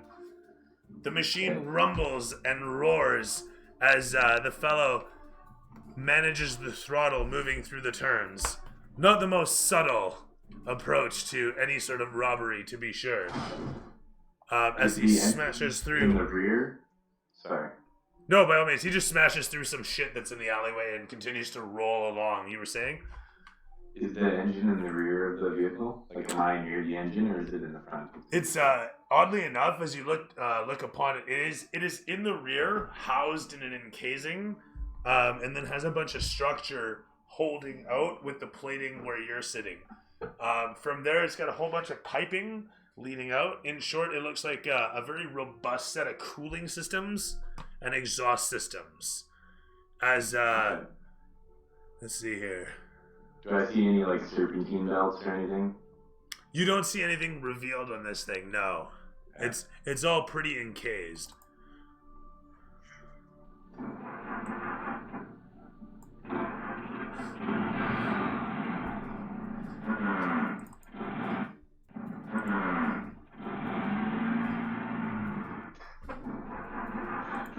This is an interesting engine.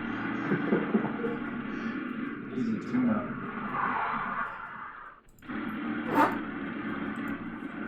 Yeah, not bad. Sounds good, eh? It does. Totally. So that's what you guys are seeing. That's what you're hanging on to there. And Barium can hear this thing. And so what happens is you watch as your companion's running ahead, and whatever you choose to do is going to happen in the next 6 seconds. And the point is, he disappears ahead. As you rush up, he runs off.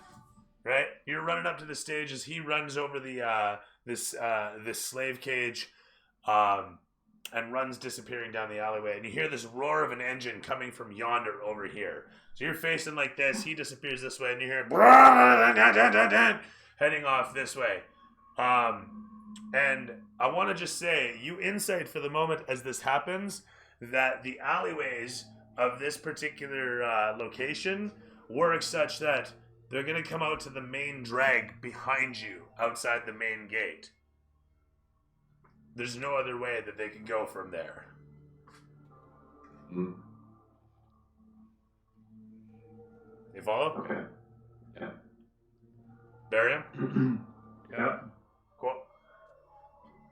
With that said, though, Orion, you're hanging on for dear life. Gary, General Assault Response Yeomanry, VGR. What is your response to this? Did I see them like drive by with like a barrel? You can Alright. hear the engine going in the distance. You don't know what it is necessarily, and moreover, you are confronted with the folks who have the ballista in front of you. Okay. So I eliminate them. Oh, these are guards firing upon the ballistas that are firing at you guys. So these guys are working to Okay. attack them. Yeah. So I didn't make it to the ballistas yet. I told you it's going to be 4 rounds if you're honestly going to go there, and you're 1 round in so far at this point. That's great. What if I tell them to what if I hop onto the ballista and tell them to fire me at them?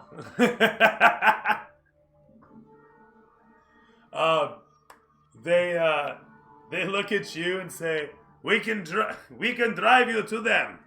Come, jump on, Habibi. We take you. You kill. Yes, I'll join them then. Sounds Guys, good. like, I like these guys. All right. With that said, Until you taste their skulls every day. right? You jump into the wagon with these guys. That's what I'm assuming. Yeah. Buddy fucks off like a shot. Whap! Go the reins, and he just down the street. Are they passing me? You're just over here, and this guy's kind of like, yahoo! This way. Yeah. So, anyway. Oh, you're going straight at it. Yeah. These guys are nuts. They're great. So that said, though, you guys head off down the street. Next turn, you can... these guys basically save you a turn. You get there, and as soon as the cart comes to a halt, you dismount and make your way up the first flight of steps. And next round, you'll get to the guys at the ballistas. Sound good? Alright. At least some murder. Some legit murder. Some, like, necessary murder. Some good murder. What's the difference? Good, young guy. I mean, that is what murder is, so. All of it is good. So as we were, we've got Gary headed down the street and headed up the stairs, and from there over to Mr. Bjorn. I'm gonna keep yelling at the guys operating the ballista. Okay. I tell them they're cowards and they're getting what they deserve, and take another hack at them with my spiritual weapon. Sounds good. And I get a non-natural 20. Hits. And, Yeah. And does 10 damage. Damn. Sounds good. Cuts the guy down to half. Nearly dead. Well, more than half. Nearly dead. As it slashes through his torso, blood spurting away. He stumbles to the one side, and then faces off against it, frantically looking back and forth as the fellow manning the ballista does his best to aim for a moment and then thinks better of the situation. With that said, camera's going to pan to that fellow as he retreats away, running from your spiritual weapon and heading down the stairs, where he comes face to face with Gary, who's coming up the stairs. Oh boy. From there, the camera pans across his shocked and frightened face to show Laz in a quick crossfade. Laz down below, rushing in towards the giant, who holds his action before continuing to run down the street as such. Is he running down the street towards the two different groups shooting ballistas? No, absolutely not. He's going the other direction. 100%. Alright, if he's covered, I'm gonna go down the side street to head toward ballistas. Okay, that's fine. Can I see what's going on with the first one or no? I mean, you can make the quick turn, and so it is. As the camera pans along, you quickly this way, and this guy just continues on, as it were. Actually, we can just do alleyway. Hang. I mean, as long as the refinery's getting where it needs to go to, we don't have to worry about that right now. It is to get back and take out one of those two Melissas. Well, you say that, but the camera pans across as your dude mutters this to himself. The camera pans into the outhouse to show one individual, your fuels master, cowering away, ballista points poking through the wall of the toilet. Oh. And yeah, we kind of have to say that. My entrance. Whoops. Oh, is that alright behind you there, alright? Yeah. A little bit better than what Barry got going on here. So, Well, Barry's just tried and true though. I think probably has run for like 600,000 miles. I mean, it is his truck, so. Is that really your truck? Yeah. Oh shit, nice. So, as it were, with Laz rushing down the alleyway, headed towards the ballista firing individuals, who are mostly dead at this point, I just want to point out. We hear the thundering of something just some distance nearby. Ooh, that's really loud. Ooh. That was a thundering, alright. Oh man, was that ever? It does not sound good. As it were. Am I really doing this? Is this happening? Can we do this? Come on. Do what I need. Do what I need. Barry, what year is that, man? 1980. A new class. True. It just passed 100,000 miles. I'm still scared. Did you have the entire time, or No. Bought 2 years ago. Not old enough for that. It's 10 years older Oh, it's than me. getting holy. oh dear lord, am I that old? Holy shit. You don't look that old, so. Tell that to the 40 pounds that landed on top of you. I fell on my ass the other day.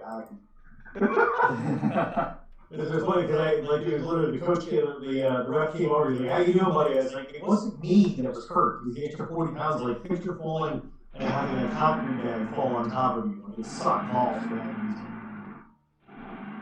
Yeah, do you use that just is that your daily, or you use that just on the in the yard? Summer.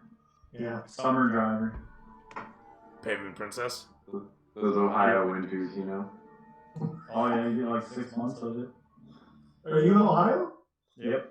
Whereabouts? Akron. Oh shit! I went to school in Cleveland. Alright. That's like 15 minutes away. Yeah. You guys are neighbors. I live in East Cleveland. East Cleveland and Akron are very similar in a lot of aspects and very different in a lot of aspects. But I know how you word it, I respect it. Where are you now? Down in Chicago. It's a hell of a change. Yeah, well, listen, I'm a New York boy to begin with. So I went from New York to Cleveland to by way of everywhere.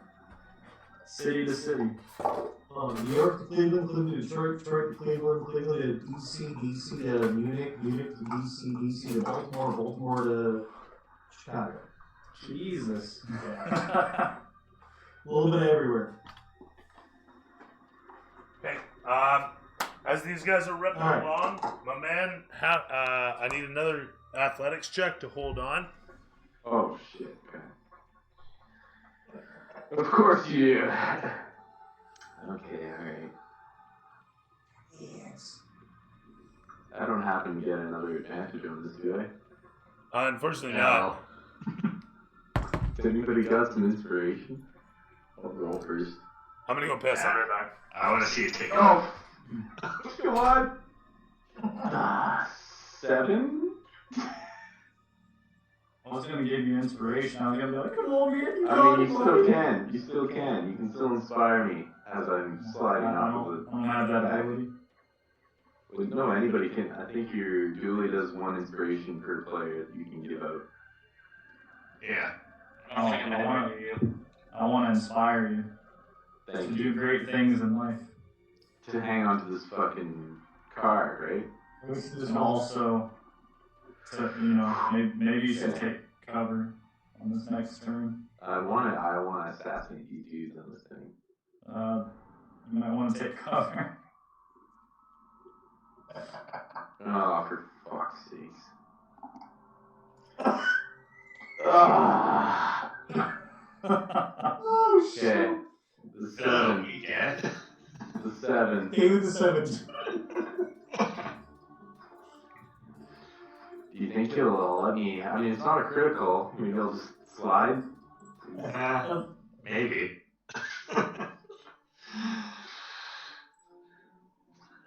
I think you're sliding off.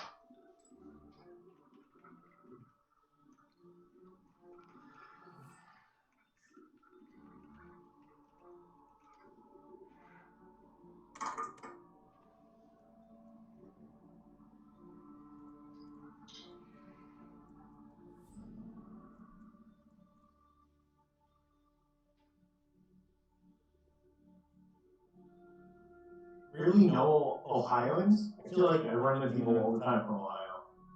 Maybe I don't talk enough. Because like most people, it's like, hey, here's a streamer. Where are you from? Fucking LA. Fucking New York. Canada. California's on fire, bro. Still? Around where I live, at least. I think Must Cali be on. isn't Cali Must be on on. fire. Pretty much. Yeah. Apparently there was some high winds, and then a bushfire, and then it spread, and people had to evacuate around my area. It's not shit. My friends lost their house in Colorado. Like Colorado's fucked up right now, and outside of LA, my brother-in-law is fucked up. Like it's just 2020 can be such a shit. Yep. This year is terrible. It was so cold in Florida that the iguanas were dropping out of trees. Wow. What? Yeah, I read an article. They were talking about the iguanas falling out of the trees in Florida because it got like 70 degrees or something. Holy shit, those poor things. Oh, Florida, man. I feel bad because my year's been pretty decent overall. Yeah, I've been driving this year. Yeah. There's nothing wrong with getting by as long as you aren't like, hey, like I'm doing great because I'm a jet collector. As long as you're not Yeah. buying all the meat. As long as you're not Well, no. buying all the meat in the meat aisle and laughing about it during a pandemic. Yeah, you'll be Yeah. fine. Yeah, As long as you're not a dick about No. it, you'll be alright. I sell propane, so everyone's been like cooking, and now they're back to heating and still cooking. It's like it's been unreal. The other propane place shut their office down, so we've been getting all their business and been slammed all year. I am blowing through propane. You cooking out? Well, no, it's mostly like with my son and my daughter, and going to hockey and going to skating and everything else. That I essentially set up 3 times a week a tailgate. So I've got a heater going, I've got cooking going. Yep. That'll do it. Yeah, I'm just blowing through tanks, man. I got 3 or 4 tanks that just keep on rotation. It's the meat, not the heat. Hey, remember to go fill your tanks up somewhere. Don't exchange it because you don't get the full tank. 65 pounds, yeah. Yep. Well, Yeah, a the lot of problem is people know I've got a liter right now that I have to go. I got to go exchange for. Yeah. Alright. It got beat up just in travels. Sorry, where were we here? Is you were making an athletics check if you could. Yeah. He did move so well. 7. Alright. As this thing, the vibration, the intensity, the force, the energy, you fall, you falter. Woo! Blah! As you sit there, the camera panning against your face, your head lolls over to the one side. Ba-da-bwam. As you level off against the old chromed rust bucket situated next to you. It's got wheels, I assure you, though it may not look it. I mean, this thing has wheels too, right? So it's Atari graphics is what it is here. It's Atari graphics. That's what you gotta understand. So, point is, this is a car.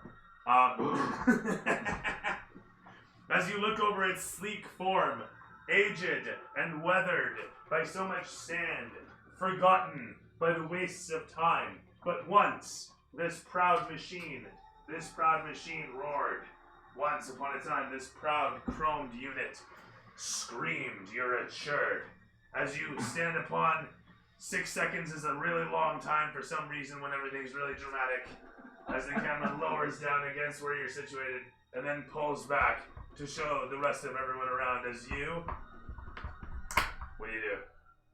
I jump in this motherfucking car like no other car I've seen, you know? Just jump right in there. As you jump into it, you notice that there is a key, you want to say, situated next to the steering sticks.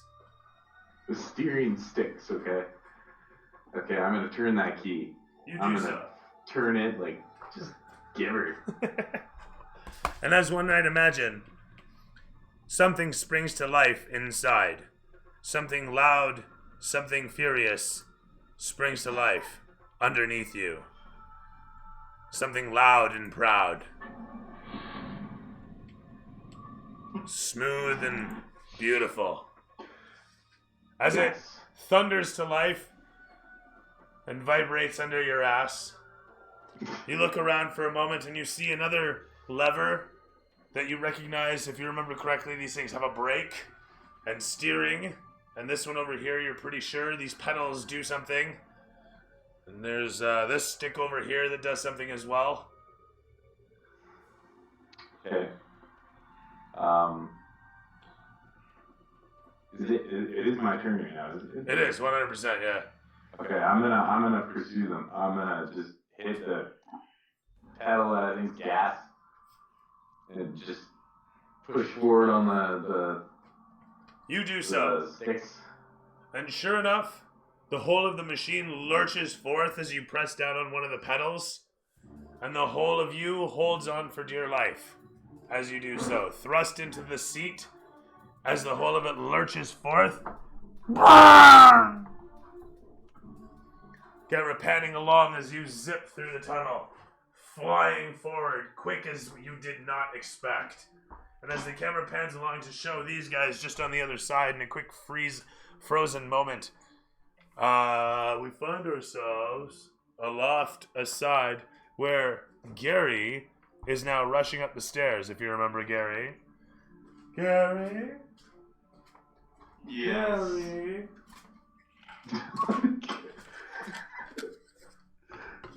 Gary and his cold scooter? No, actually, everything was fine. It's kind of hot, but like. It's like, Dramatic effect. I just like blankets. Hey man, blankets are cool. I don't blanket.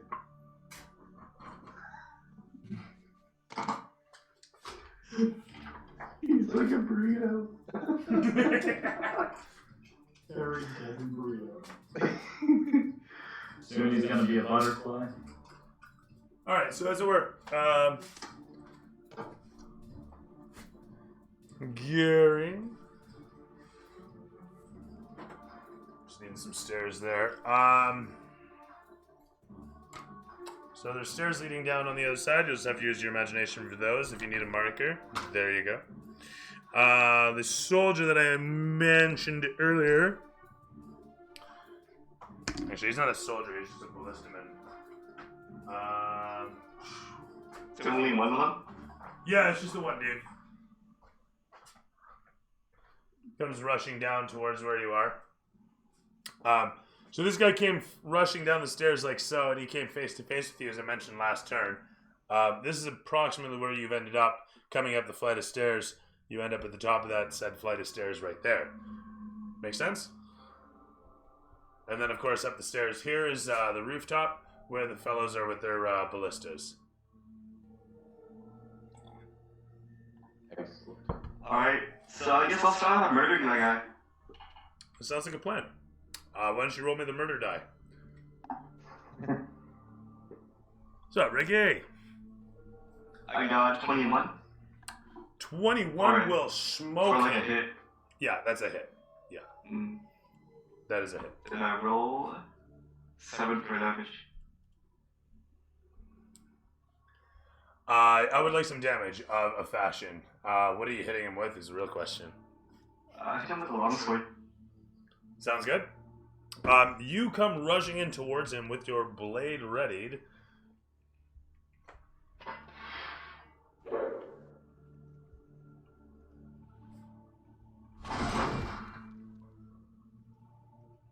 How much damage? I got 7. Terrific stuff.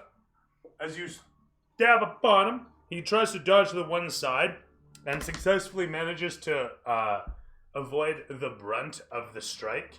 However, you scrape across his torso easily and well enough that it opens up his chest. He shrieks and gasps for air as he realizes the end may be nigh. He purees away from your blade in a clumsy fashion as instinct and reflex take hold. The camera pans against the fellows who drove you there outside as one of them says, Habibi, pass me one of those taruts, huh? Let me see. And it shows the one guy pass the other a smoke. And a moment later, he kind of ignites a fingertip with some basic cantrip, and they start to have a smoke outside, while the guy inside starts to scream in pain from the sounds of Gary's murder die succeeding upon him. From there, it's over to Bjorn, as the camera pans all the way down the road to where you're situated at the far end. Alrighty. So things are pretty much done where I am, right? I mean, yeah, you know. I'll walk through the gates and try and find, see if I can spot anyone else where everyone ended up. Okay, sounds good. Again, I want to mention that the engine is very, very audible, and you can absolutely hear the roar of the thing. Okay. Yonder. I'll run in that direction then. And more to the point, as it was my turn when these guys were roasting through the alleyways, you can hear the thunderous roar of the engines coming through the alleys just yonder. This is more like back here, and then there's a building there, but whatever. We're where we're at. So, point being. Oh, and the ballistic crews are over there, right? The ballistic crew is no. There's still the one guy is still standing, and the other one ran away. Okay, then I'm hacking at him again. Sounds good. Go ahead and make that roll.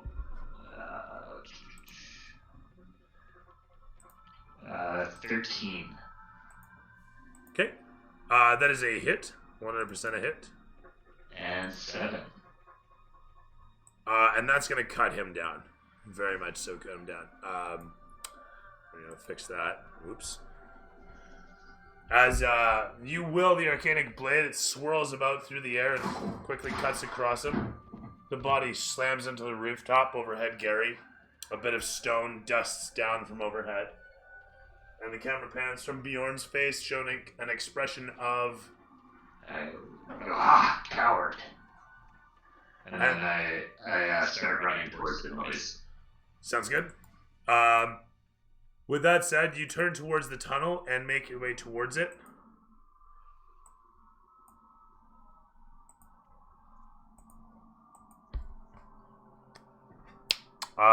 Which would mean that you're going to run over towards here. We'll say that you are smart enough to take cover, yes?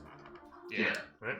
The camera pans along the whole of the scene here for Bjorn to show over the rooftops as Laz is hurriedly rushing, making her way through the alleyways. You're still rushing towards the building off in the distance, not realizing that everything has been destroyed over there. I can't see it. So it is what it is. Actually, you know what? You can hear the scream of the fellow, and you see the other fellow on the rooftop drop from where you're situated amidst the buildings. Reverse course then. You end up coming out to the main drag here, yeah? I'm assuming, knowing it's clear. Yeah. Great. You come across these guys, and they're like, "Hey, Habibi, we just finished our smoke break." Yeah. And guess what, Laz? It goes from Laz to the DM. And these are like, yeah! So anyway, those guys make their way back with the barbarian in tow. As that happens, the camera pans across to show as these guys are shouting out, I like this job, man! It have all sorts of great fringe benefit, like risking your neck. I like it. Give adrenaline. And as this is all occurring, you guys hear blah, blah, blah, blah, as this comes screaming through the tunnels from yonder. The camera panning sidelong to show these guys come hurtling out of the tunnel towards you as this guy throws a pilot check. 16 plus bonus as he swerves around, coming around you guys as the camera pans against. The horse rears upwards, pulling ahead. They come within 5 feet. Can I leave? I think you might be able to. Fuck yeah. I want a piece of this shit. Really, athletics? I give you to you. Your choice. What'd you say? I give it to you as your choice. Acrobatics or athletics. If I gotta choose, I'm choosing athletics. Come on, motherfucker. Oh, god damn it! An 8. I'm gonna inspire you. No, yeah. All right. You have the biggest pectorals I've ever Come on, seen. you bastard. And 13. I don't know if 13 makes it so I can grab a hold of that son of a bitch. Do I get a pinky on or? You know what? Yes, you do. As you leap across, it shows you in slow motion as this guy comes, and you come. I've been waiting for this moment to channel my inner Victor. I'm gonna rage. Time to go fucking ape shit.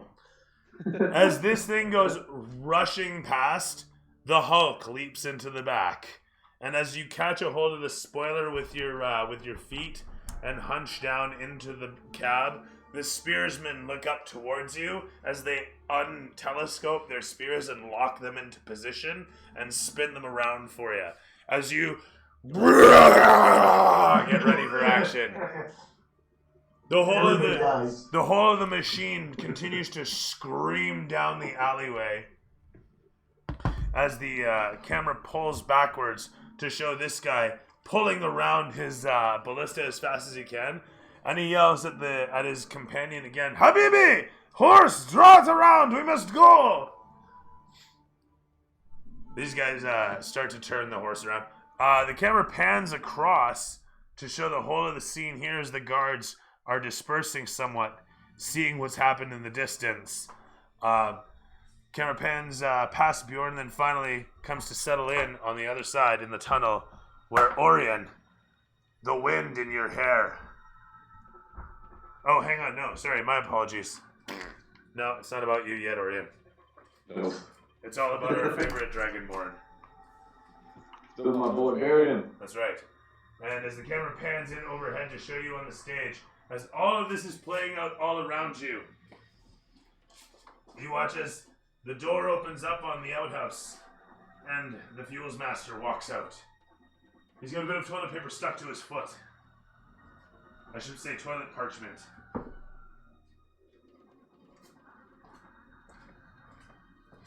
Sorry, did you hear me? Yeah. Okay. Now, Gary, Probably, protection. Gary's alright. Yeah. okay, so what does that look like? So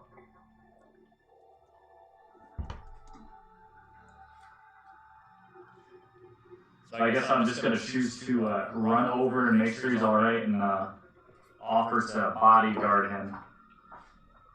As you close the distance upon him, he looks at you and says, Yes, what is it? Are you okay? I'm relatively alright. How are you, all things considered? I'm doing fine. Your If you follow companions. me, I'll make sure you don't get hurt. Your companions most likely need your services. I will make it safely to Pasha's compound, to Pasha Khan's compound.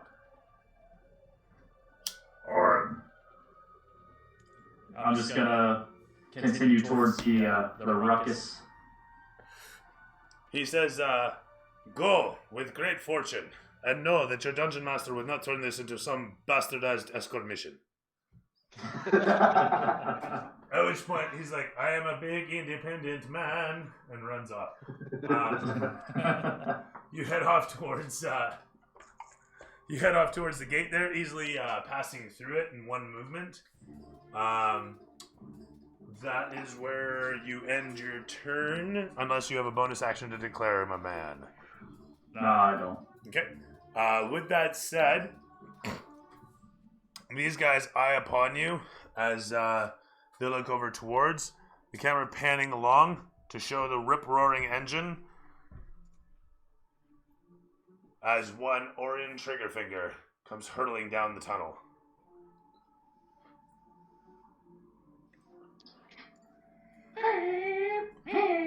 So, my man, the engine roaring under your ass as you come rushing in towards the end of the alleyway. You see an opening off to your right. You're going to have to throw me a pilot check in this case. You have no proficiency, so it's really wisdom in this case. Oh, God. Are you sure it's not dexterity? You know what? I'll let you have dexterity at disadvantage. What happens with disadvantage again? Worse. 2d20. rolls versus Take two. the lower. Ooh. Might still be better.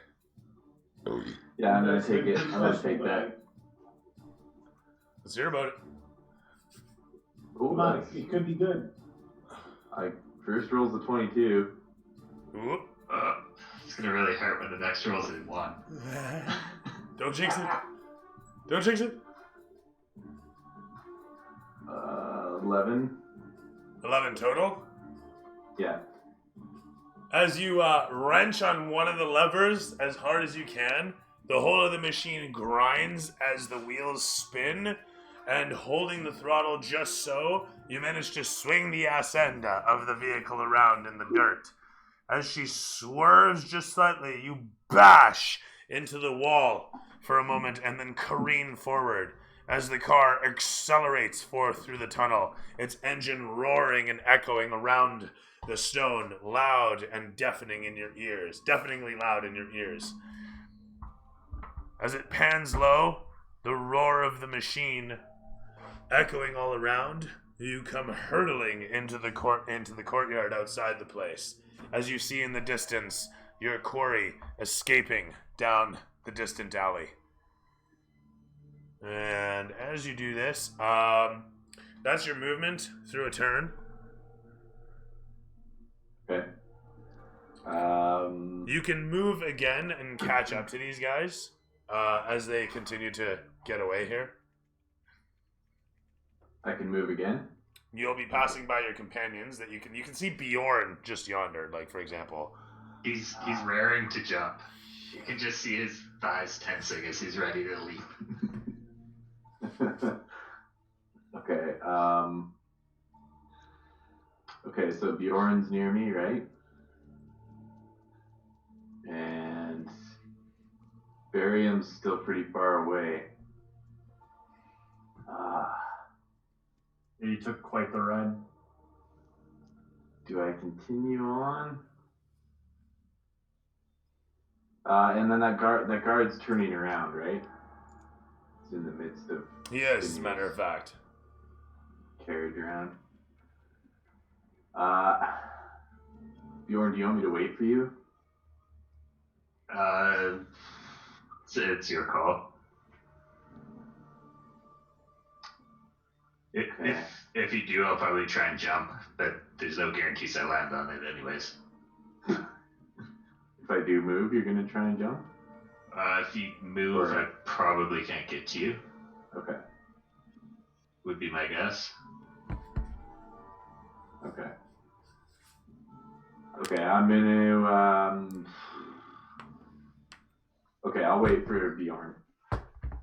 I'm gonna bring the vehicle to a stop, pull the levers back, look over here and see my companion Bjorn and yell, "Get in, bitch!"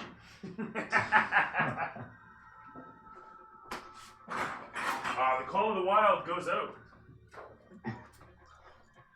And with that, you come to a halt, a screeching one in the dirt, as a massive as a massive cloud of dust comes off of the wheels, the whole of the vehicle coming to a rocking halt.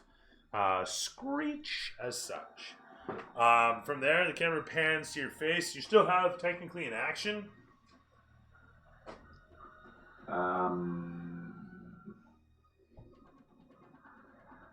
Yeah, I don't really know what I would do. That's I'll just pass. Move on. From there, over to Gary.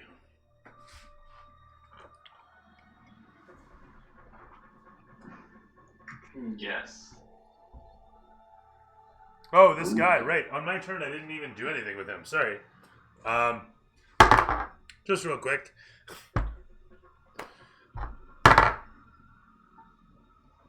I'd hoped. A 6 and a 4 plus bonus is not going to hit Gary, unfortunately, as this guy desperately flails back and forth in an attempt to take you out. As he does so, you easily dodge the first strike and slap away the second one. He backs away, realizing that he's no match. And what do you do? How far away is he from dying? He's less than half health. Alright. And did he back away from me? I mean, not so much that you get an AO. He didn't back away like that. But. Oh, okay. So he's still in my range. Yep. Alright. Then I take another swing at him. Okay. 17. Will hit. 7.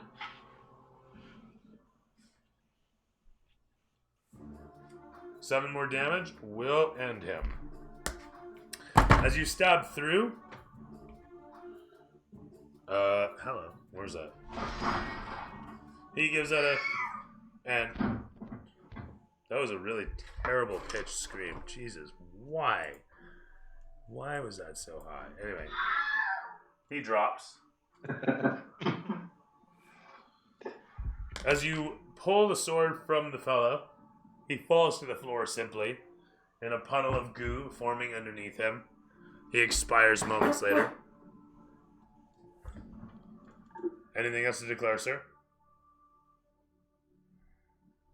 Oh yeah, I'm definitely taking his face. Okay. I need a refresh. All that stuff is starting to fall off. I need to put some more back on. With that said, you do that. Methodically taking the time to do that. That'll take a full turn as well. I mean, as adept as you are at it, being able to do it in 6 seconds is kind of, an achievement unto itself. But that said, that happens.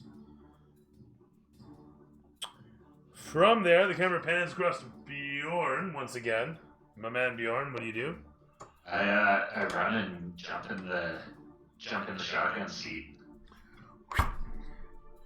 And I tell Orion to get us closer, and I ready a shatter for when we get within 60 feet of them. Okay. Let's get ready to go.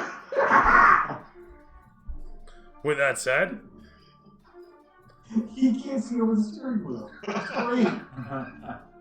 the camera pans. I'm just standing. Wait, no, that doesn't work. I don't know how I'm doing it. The camera pans along the I've show. figured a way out. I'm probably just hanging onto these levers with my body weight.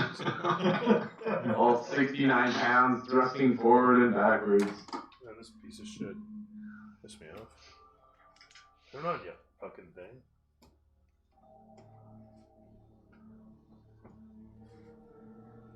Anyway, as I was saying, the camera pans across to show the machine with the crew in it roaring along as the engine powerfully thrusts you forth.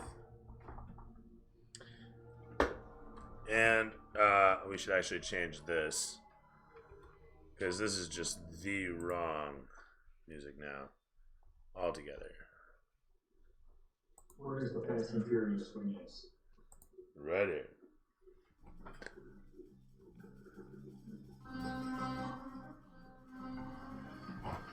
As the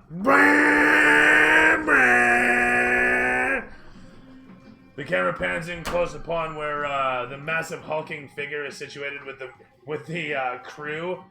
Situated amongst them is a massive human figure with a massive axe, a massive barrel of some fluid, a massive minotaur, and 2 armored figures with massive spears. Lots of massive. Massive, bruv. That said, what do you do, buddy? This thing's moving a mile a minute. Fucking swinging like oh. And so it is that you do. Closest thing I can hit. There you go. 14 plus 5, 19. Jesus, I that'll don't do. know if raging adds anything to that. So the hulking dude that has the axe, he's actually driving, so he's not really doing anything. But the Minotaur is situated there. He doesn't have his sword out yet. And the dudes with the spears, well, they got their spears out. So you can target the Minotaur or the 2 spear-wielding dudes. Your call. Who's closest? They're all more or less equally within range. Spear wielding dude first. Do you wanna fucking whack the shit out of him?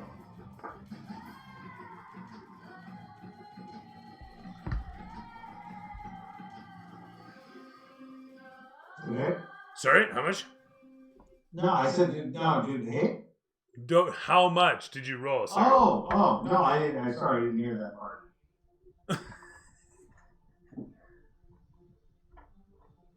Oh, 6 plus Jesus, 9. 9 total? 2 for your rage as well. Oh, and 9, 11. And no, this isn't gonna hit anybody in the car. Oh, okay. Sorry, the 19's his to hit. Okay, thank you. That's a little better. How much damage was it? Can no one hear me? Is this? I didn't hear the 19. Sorry. You just So got anyway, confused. you go raging forth with your blade, sailing down upon, the Minotaur. No, one of the spear guys is. All right, sounds good. Cleaving down through with a deft and heavy strike, delivering 11 points of damage through the fellow. It crushes in on his shoulder as the vehicle rolls past the many buildings on either side. The sound of the raging engine echoes all around, deafening in your ears as the fellow at the wheel throttles down and then begins another turn. Everyone can make... you can make me another dex check, seeing as that you're not exactly in the vehicle yet. Oh, I did not realize this. Okay. Straight dex check. It's a dex save. It's a dex save. It's a saving throw. Is that okay? Is that different? Alright, the dex saving throw is an 18 plus 2, 20. Oh, hello. I made one of these for myself and it was good, so I brought you one. Thank you. No one brings me Really shots. good. What the fuck? What was it? Pumpkin spice and butter ripple. Right on. Thank you. Sorry, go ahead. What was that again? 18 plus 2, so 20. 20 absolutely hits. 20 absolutely makes the save. My apologies. As the thing rips around the corner, you easily see it coming and shift your weight capably, like you were riding a horse. A very large, loud, and angry horse. As it rolls around the corner, and the fellow increases throttle, causing the thing to roar even louder. The camera pans along from there to the backside as these guys, one after the next, take shots in upon you The Minotaur rolls in behind the one guys. The one guy takes his spear and thrusts in upon you and spears into the spoiler. As he punctures a hole through it, he pulls back, swearing. As the next guy takes a wild swing with an 8+ bonus, unfortunately missing you just so. He swears through his helmet as the Minotaur reaches over and smashes out in one fluid motion, swinging his sword from his back and thrusting down through you. The thing does a d12 plus a d6 as it sparks to life. God damn, that's fine. With a 12 plus 2 plus 3, so 17 points of slashing damage as the thing arcs out towards you. Sorry? I gotta check. So 17 of slashing damage, but I'm in rage. So yeah, let's figure that out. Sorry, it's gonna be 14 physical damage. Sorry, no, my bad. Yeah, it's gonna be 15 physical damage divided down to 7, and then 2 lightning damage that you take full. So 9. Yes. As he carves through you. Down to 4. Okay. As he carves in upon you, you defend best you can with your weapon as he bludgeons down the numbing effects of the lightning coursing through you.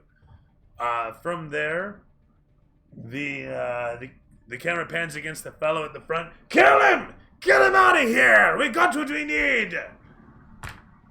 The camera rips along, dolling all the way back to the gateway, showing as Bjorn has situated himself in the ride, and showing Barium in the distance. You could probably make it in a double move.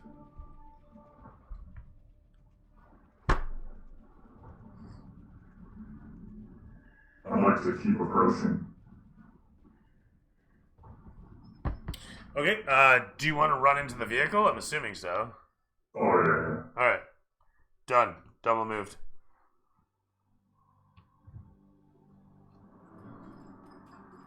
As you rush in upon, you watch as these guys actually make their way, giddy up, all the way back to the other side. So they do their thing. And from there, with Barium now in the vehicle, Orion,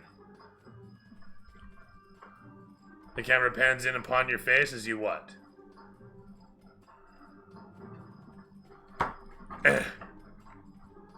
Dutch angle for days. Yeah, baby. Orion, what are you doing, buddy? Orion Triggerfinger, my man, what's going on? What are you doing? I think you're muted, Cody. Yeah, but he's having a great conversation with himself, though. Like, his commentary looks... Is that like masturbation? Am I watching a man masturbate on my stream? Is that what's happening here? Oh, God! Oh, my God! You just admitted it. You nodded. Oh, no! I'm on the wrong network. Save me, Tom Cruise. I see red lights on your ear, buddy.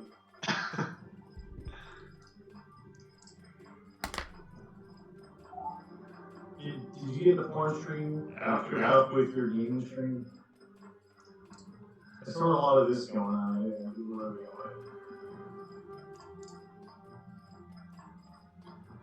Here's some quiet beats. Try blowing on it. Did your mic just die? Is that what we're seeing? Do you have technical issues? Are you auditorily impotent? I see on lights. Or are those battery Hear me now? Yes. Oh, okay. Yeah, it just randomly wouldn't unmute. I don't know why. Anyways. As we were. As I'm saying, I'm gonna put all 69 pounds of my gnomish might into the pedal on the floor and use my left foot to push myself off of the seat, go all my way onto the levers, and just follow that car down the alleyway as fast as I can. That sounds good, man. And with that,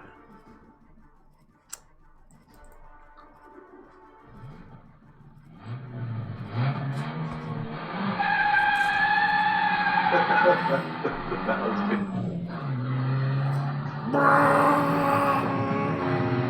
As you guys make your way through the alleys of Memnon, heading in towards your mark, you see the barbarian in the back of the vehicle thrashing away against the opposition as you guys roast along fast as your vehicle can take you between the buildings. As you make me a pilot check.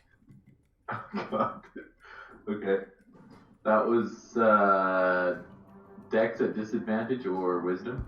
You know what? You're getting used to it, but yeah, it's Dex at disadvantage or wisdom currently. Okay. You've never done this before. This is all new. Okay, first roll's a 15. Is nobody gonna guide him, bless him, show him the way? I was gonna make a bad comment about an ex-girlfriend that said the same thing, but If anybody wants to throw this guy advantage, I swear now. oh, it's my turn. Advantage. Come on, buddy. Okay, alright. Here we go. But do I throw on an advantage? That just means your first roll was your roll. My first roll. Okay, so my first roll was a 15. Which was great. As you swerve through into the alleyway, you just adjust ever so slightly, getting the angles perfect as the dirt rooster tails behind you, screaming ahead through between the buildings. You look left and right, getting the idea that spatial awareness is going to take some getting accustomed to as you scream through past the buildings towards your opposition. You can still see the dust of their trail up ahead as you follow in after it. The camera doing its best to keep in line with you, doing its best to follow you, doing its best to track as you roast through the streets of Memnon after your opposition. The camera pans against the face of Laz as he vibrates along inside of the cab. The camera pans cutting across Barium as his face contorts with the wind blasting into it. As the lot of you scream through the alleyways and streets, the camera cuts to black.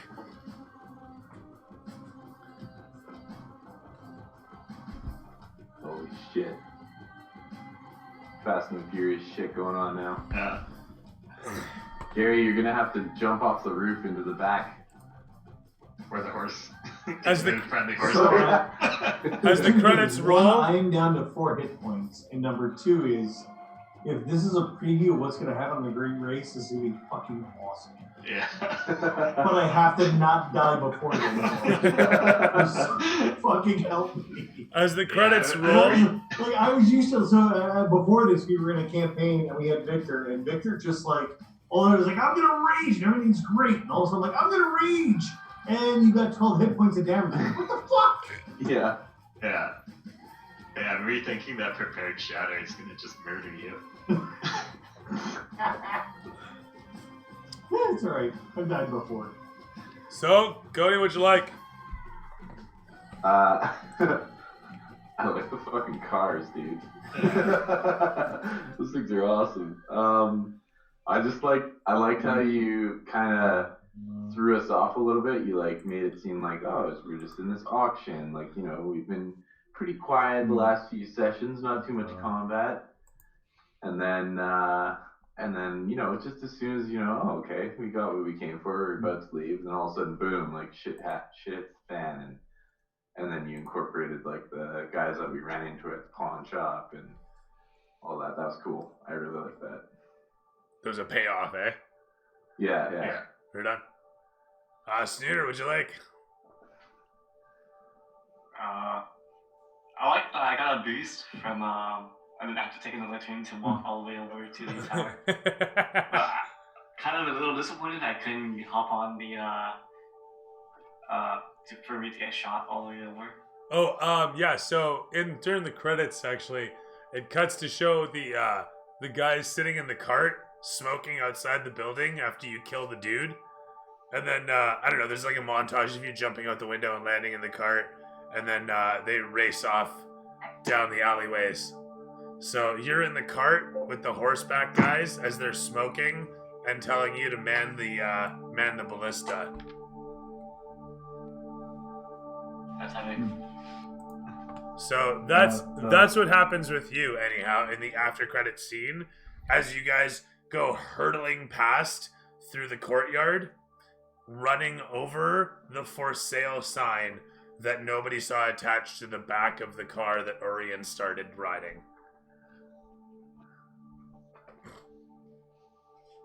In any event, right on. Alex, what'd you like? I think. Alex, what'd you like? Oh, I like that I got some revenge on a couple ballistic crews, and then the car chase was really cool, and I think it's going to be a lot of fun going forward. Cool. Right on. And Rick, what'd you like? Or wait, Rick? What's your Wait, name? can you hear me? Yeah. Yeah, I was having some issues with my mic there for a second. Honestly, like the entire like scenario here was awesome. The fucking car chases were fucking lit. I loved them. I can't wait till we actually get into like the racing because it's just gonna get better from here. Cool.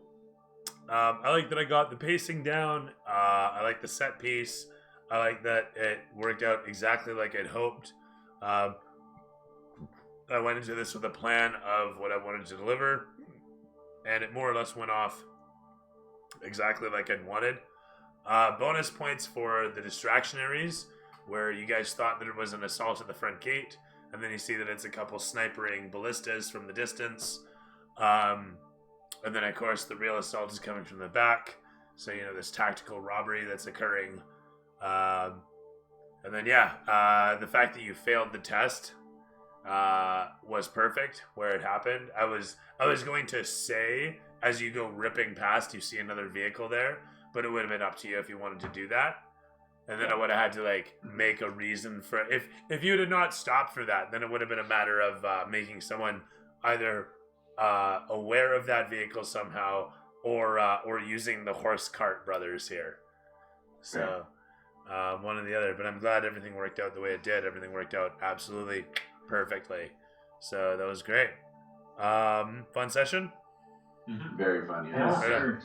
Yeah, my initial plan was to sneak behind those guys, and if I was successful in getting to the Minotaur, I was gonna whisper in his ear, say goodbye to your nutsack and cut it off.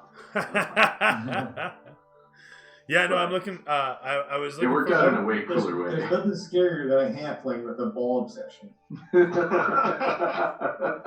I was looking forward to providing you guys with quite literally a sampler of the car mechanics and driving and what that would look like when you get there. This race is gonna be fucking insane. I'm excited. It's gonna be awesome. I like jumping from cars and stuff, and like piloting. Like you gotta roll for the turns and stuff. That's cool. That's really cool. So there's And there's gonna be a losing lot 12 hit points and jumping into a car like an idiot. of... Minor things. Wait till you get run over by a car. It fucking sucks. Oh god. But yeah, keep in mind too that the vehicle you guys will ultimately be rolling will not even be one of these. These are like actually little. These are sports cars compared to tanks. Yeah, exactly. You guys are gonna be rolling a massive fucking cross desert tank. Designed to take like a dragon so strike. You need a lot of expendable bodies you can throw in that direction. Hence why you guys have the shopping list that you do. There you go. Totally. That's hence why you guys have the list of things to do that you do, right? Is find these specialists, these crew members, this, that, the other thing. And so, what did you guys accomplish this session? We got fuel, we have a mixed mastermind, and we're learned a little bit how to drive, how to function. At least Orion learned how to drive, and the rest of us have learned how to defend a moving vehicle. Gotta get Varian to design you a better steering mechanism. And you need to design you a booster seat. Some pedal extenders. That's right. With some princesses on it. What do you think? What do you think of my ride, eh? Yeah, it's pretty cute. Witness me! What is that, a Volkswagen? Old Beetle? No, it's from Mad Max. Lightning rounds. You guys just need a guitarist with a flamethrower. There you go. I have a flamethrower. There's your I specialist. would probably swing better with that than I do with my axe. No, there's a fucking weird B movie right there. Flamethrower Knight.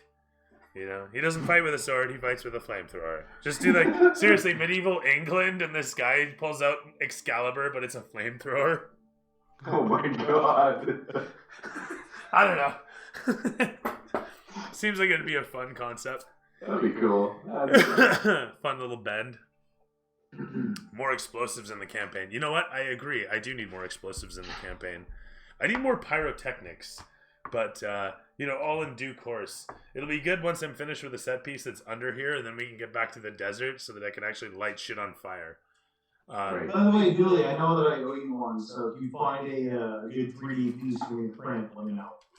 What? You owe me A one? good, like, for your collection, if you need a good 3D piece to print. I've been, like, printing away over here for my kids, Oh, yeah? and I know that I owe you something, so. Why do you owe me? What Well, happened? because you've been a fantastic DM for, I don't know, like, close to 7 months now, 8 months. Oh, whatever, man. You've been an equally great player. I think it's a team effort, everyone. Nah, man, you've done a hell of a job, man. Yeah, but you know something? Yeah, it's funny because I keep an eyeball out. Like I remember watching for the different boat scenes and things we could do there because I know we had like a couple of fights down there and not bric-a-brac stuff, but like random things that kind of stick out. I mean, so as an aside, I've got a box full of shit down there that I've been building for my kids. So I'm gonna run them through the mines as soon as everything gets moving. Cool, dude. Very cool. Well, I don't know. I mean, sure. I mean, I'll take a look around at some stuff. I don't know. Yeah, just tell me what you're missing. If you find some on Thingiverse or something else that I can print, it'd be fun to print it out and get it out the door and do some return favor. Sure, man. That'd be neat. Right on. You'll go good with your new table when I'm done. Whatever. This mythical table. I mean, I hope everyone knows. I do this. It's gonna take over the whole garage. It's gonna be pretty sick. It's gonna spin and everything. That's wild, actually. It's really wild. Hey, you know what? Honestly, something that would be really useful, like, despite it, I don't know how it intends to spin, but it'd be great if I could put the computer and everything, like, underneath it or within it. You know what I mean? I don't know if it's that's just off the counter piece is gonna spin. Oh, okay, cool. Yeah, right on, actually. Did we get any experience? Have not yet. And you won't either, damn it. No, we can.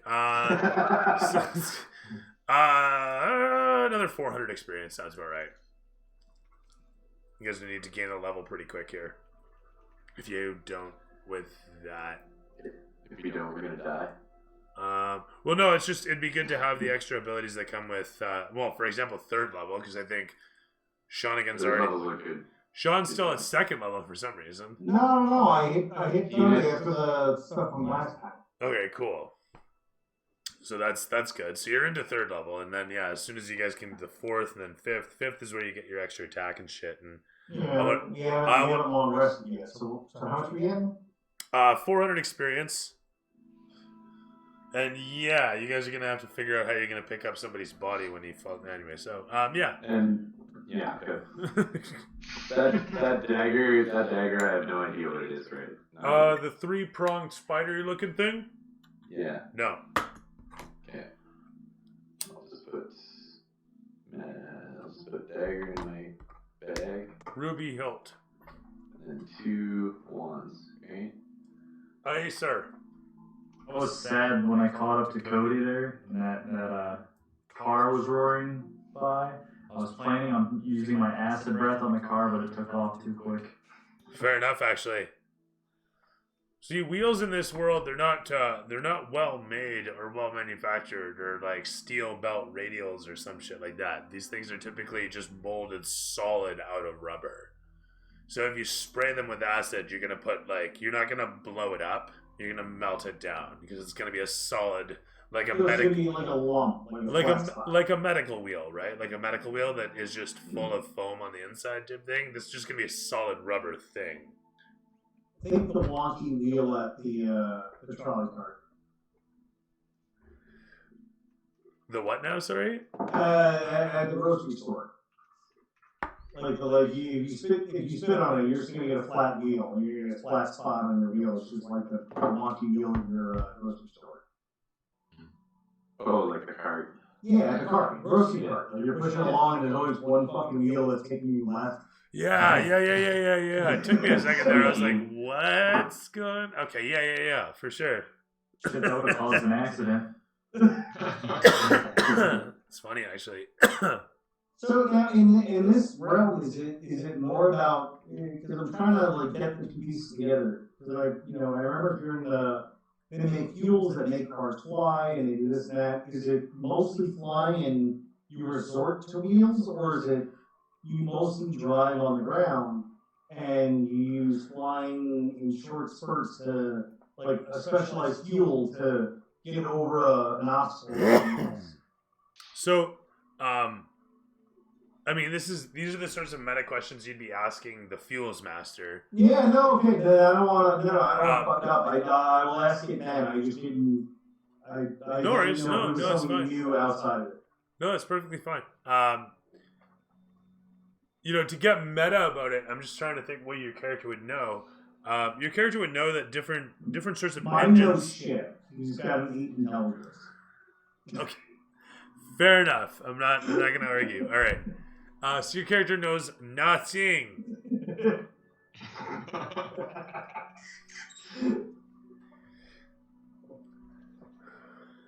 I'm gonna leave it to the more intelligent people because I'm trying very hard, but Orion and Miriam and Bjorn, you can lead on this. And Gary's smart, but he's just crazy. Yeah, I think we guarantee to lead up in He's just a wild What do card. you mean? My intelligence is at least 2. 11. I'll be right back. That's not bad. As long as you leave my face alone. I already got a refund. I'm not a dumbass. I don't have the wherewithal to be advanced. You're just not the sharpest tool in the shed. That's all. Yeah. That's polite. Yeah. Yeah, I'm gonna connect my thing to the Discord. Oh. What thing are you trying to connect to? Trying to do the Discord Beyond 20 thing. It's I mean, Cody helped me out a ton. Alex is the one that taught me how to do it. I'll message you about it tomorrow. I gotta get to bed. I have to get up. Alright. Have a good Good day, night, everybody. You just gonna get the rest of my money. Alright, see you guys. Have a good night. Yeah. Thanks, Jax. Alright. Night. Thank you, sir. Always a pleasure, Jax. And I'll probably be talking to you once Aaron gets her schedule. We'll plan a Waterdeep session sometime here soon. All right. I was just informed that the rules regarding the COVID situation have changed again. So it's apparently right. 6 people maximum in terms of guests. 6 guests maximum. 6 guests? 6 guests maximum. So me, Aaron, Trev, Grace, Alex, Dion. Yeah, it'd basically be if Rebecca's out of town, it works out fine. You know what I mean? I think she's back in town, but I don't know. We'll figure it out. Yeah, no, it's But fine. yeah. Either way, we can, wait. We'll stay within the rules. That makes sense. Yeah. Don't want to break any rules. And I mean, otherwise, I can always just run it with. Well, no, actually, I would never run it without the stream. I just can't not run the stream. Can't help it. No, that's true. All right, we'll figure it out. We can say we're all part of one giant polyamorous relationship. So nobody's a guest. Everybody's just all in the family. It's fine. Yeah. Great. This has gotten really weird. Like all y'all know each other way too close. That I'll send you a picture. I'll send you a picture of my dick. You send me a picture of your dick, so we can prove that we that's really exchanged all it is pictures. between guys. I mean, it's a dick pic and you're married. That's I it. really don't care. I'm sure that's how it works for gay people. I'm totally. I play baseball. I play hockey. I've been around a lot of it, but I've been around. Buy this dick pic, I be wed. Can you put it on VHS for me? Yeah, 100%. I will say this: there's nothing better than watching your children learn about their sexuality. But even funnier is learning about their equipment. and watching my son be like, Dad, like what? Like, I have a cup on. This is awesome. It tastes like a bat, just bats of something. You're like, oh, this is awesome. I'm glad you figured it out, buddy. Oh, like, go get your clothes on. I have to say, I'm really enjoying the pacing of the campaign so far.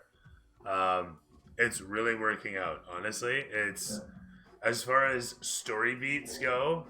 I'm really proud of the plot and how it's being delivered, and for all the games that I've run, Hunters was one of the first ones where I was really delivering the story so capably, and then this was one of the first. This has been one of the first that's managed to not only deliver the story but just hit every beat, every session so far without fail.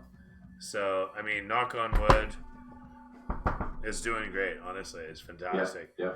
The Waterdeep one, like I've said, it was just like whatever sort of campaign that I brought about, and it was let's take everybody through a dungeon crawl. It was literally just supposed to be like, what can we deliver in terms of a dungeon crawl? And Waterdeep's a nice popular location that a lot of people know.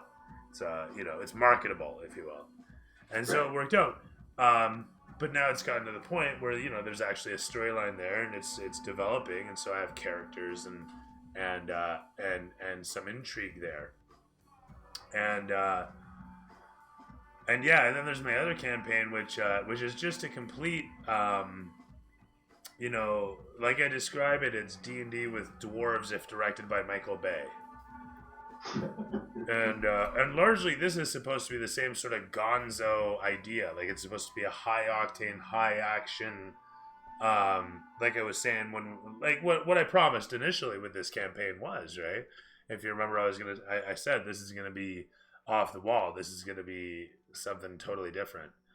And so largely I think I'm delivering that. But yeah, no, it's been really satisfying for me, actually, to be able to hit every plot beat so far, and still keep it open-ended. You know what I mean? Like it's not a linear experience by any stretch. You guys are choosing where to go. Yeah. It's just you have whatever options available. That's true. Yeah, no, it's been good. I want to see some crashes. During the race. Wheels. I don't have enough space on the soundboard for all the sounds I'm accumulating. I just don't. I need an entirely new soundboard of just engine noises and shit. And I have all these sounds actually. I have a couple crashes and whatnot set up. So I just want to in the race have a rival or two, and then just have some guys who don't know what the fuck they're doing run to a rock and flip over right in the middle of our fucking race with our rivals. I am playing take over another vehicle. Like my job is to figure out how to jump and take over another one and use what I've learned from this last experience to do that.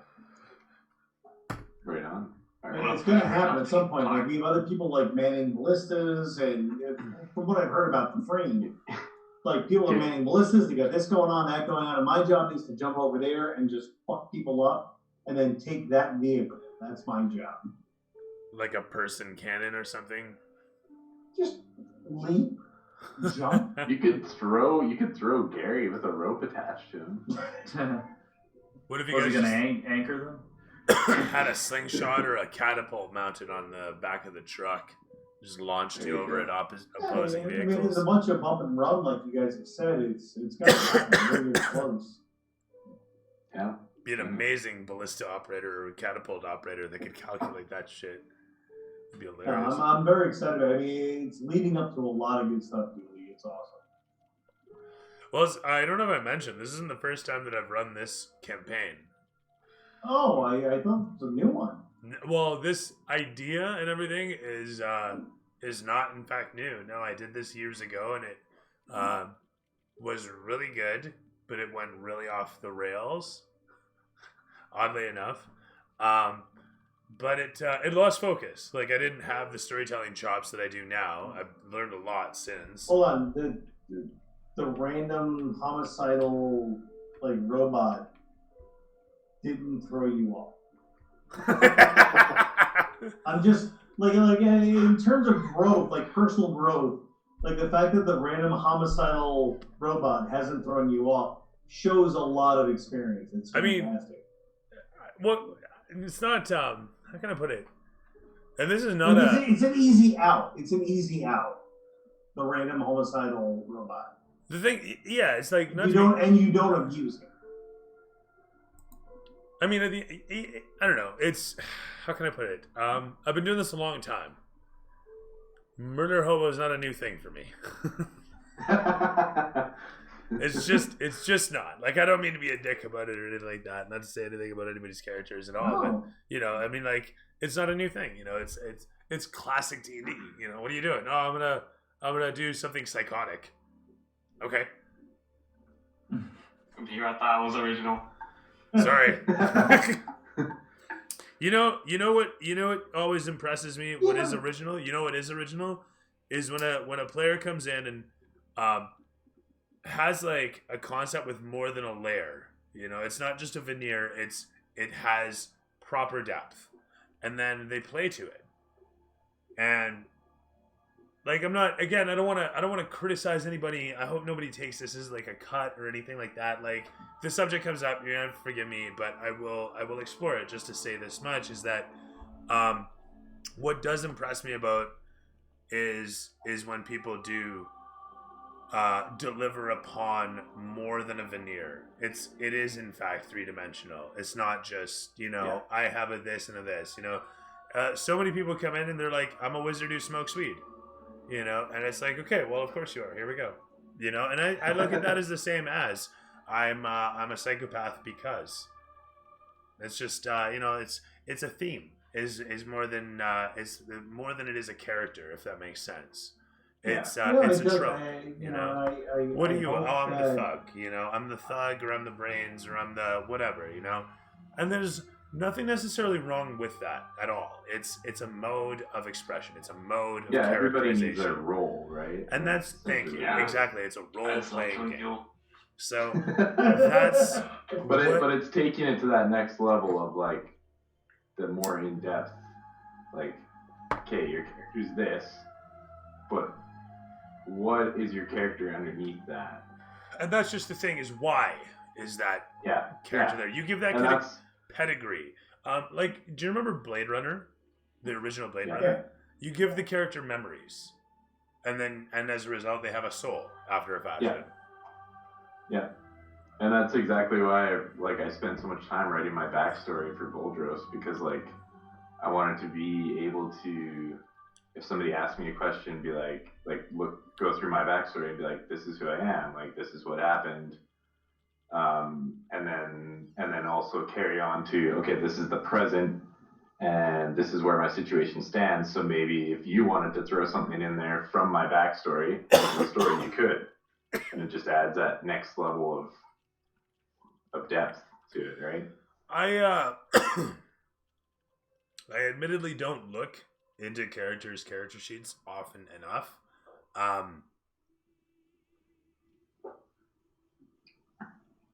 There comes a point in the campaign when I know that everyone's solid on their characters, and then I'll start looking for ways to integrate their characters in the storyline, and largely I try to do it using all available tools, but I know that I still will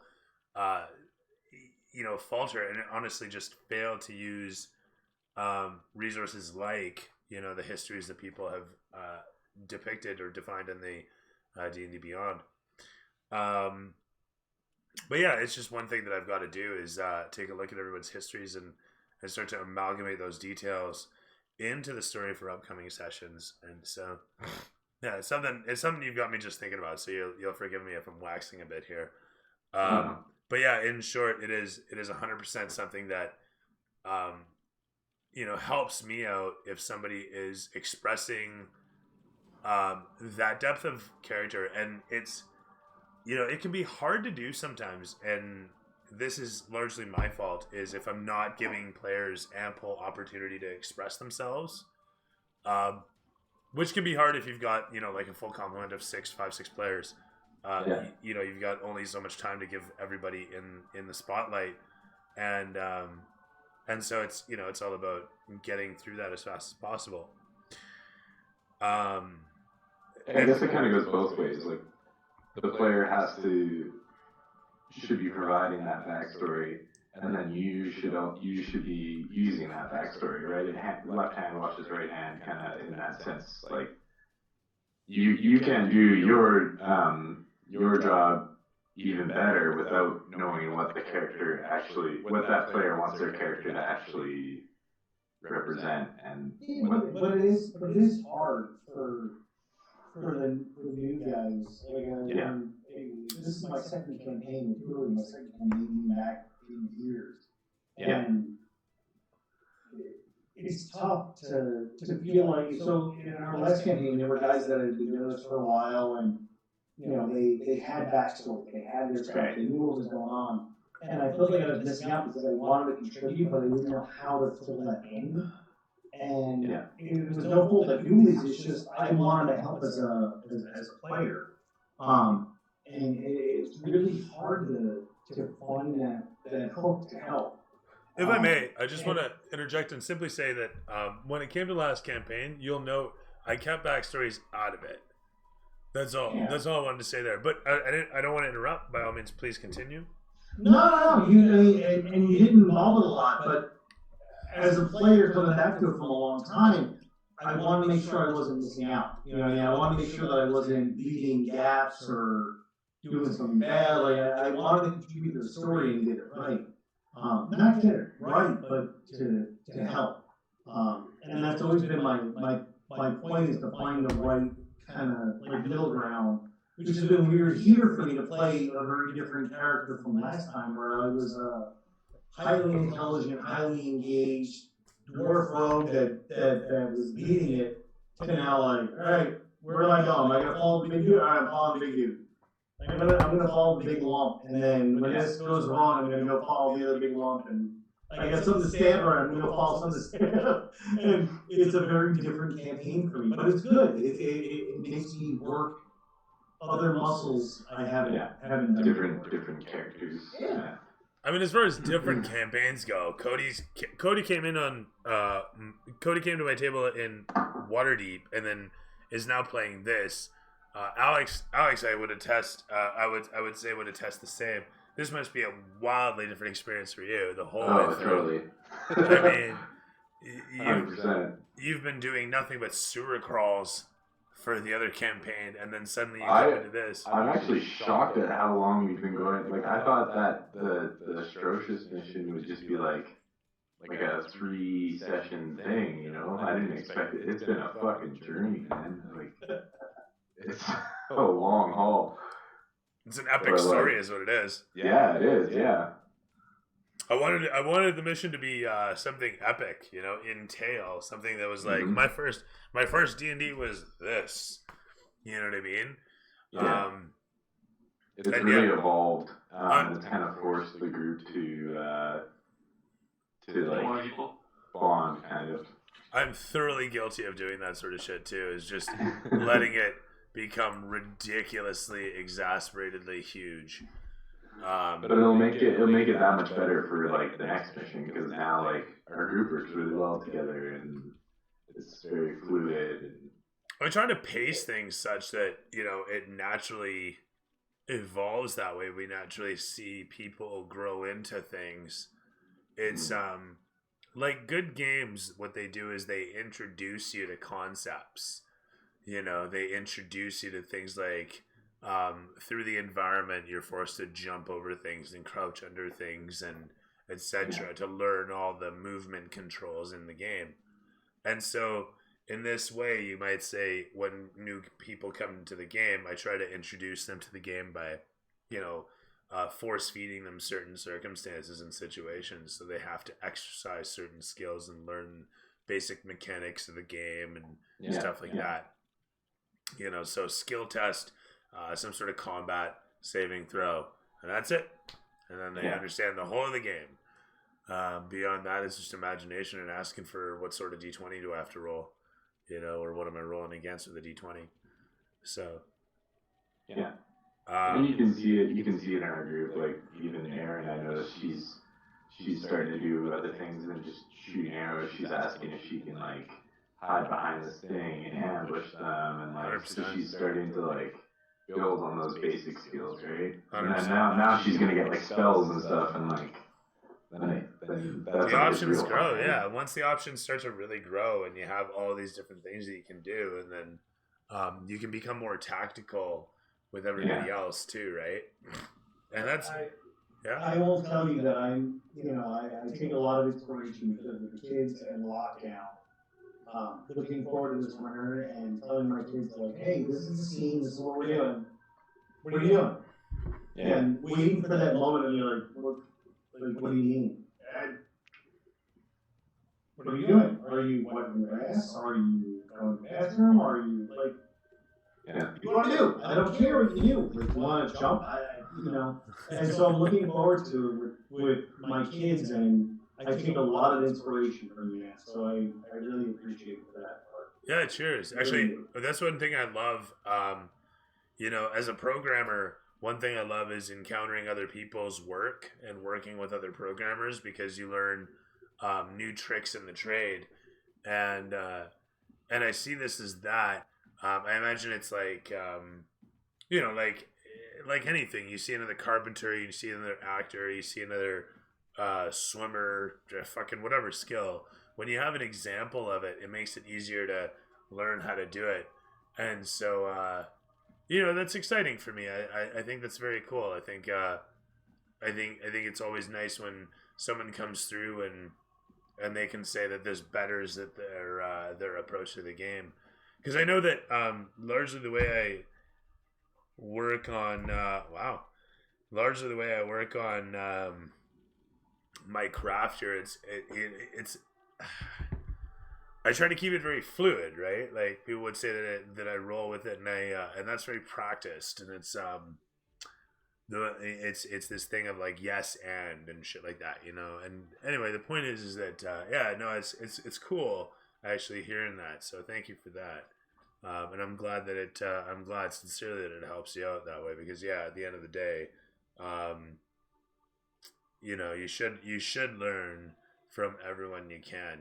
I always love seeing other dungeon masters and other game masters in general. Like no matter what the system is, just the way that people approach the game and presenting something to people.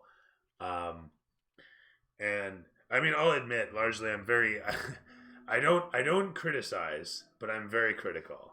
The truth is, I don't take part in criticizing people about anything that they're doing, but I am very critical of people, and I will never voice it, because it's just you don't do that. People grow into it.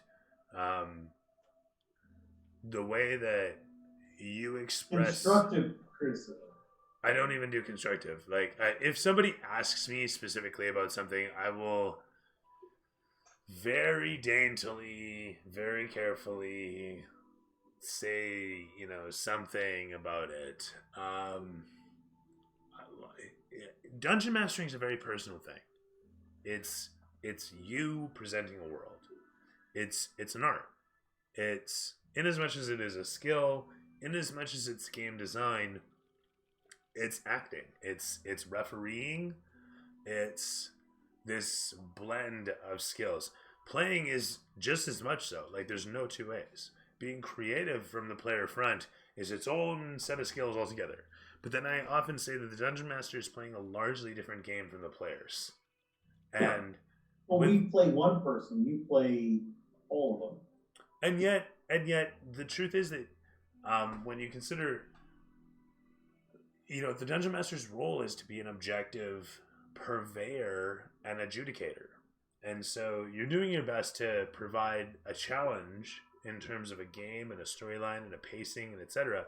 And it's not that I'm trying to overcomplicate it. I'm saying, like, these are the facets of what you might be trying to consider when you're delivering this game. And, in that, like I say, it's a different measure. It's a different set of strategies and tactics, in fact. I mean, you don't control the dice.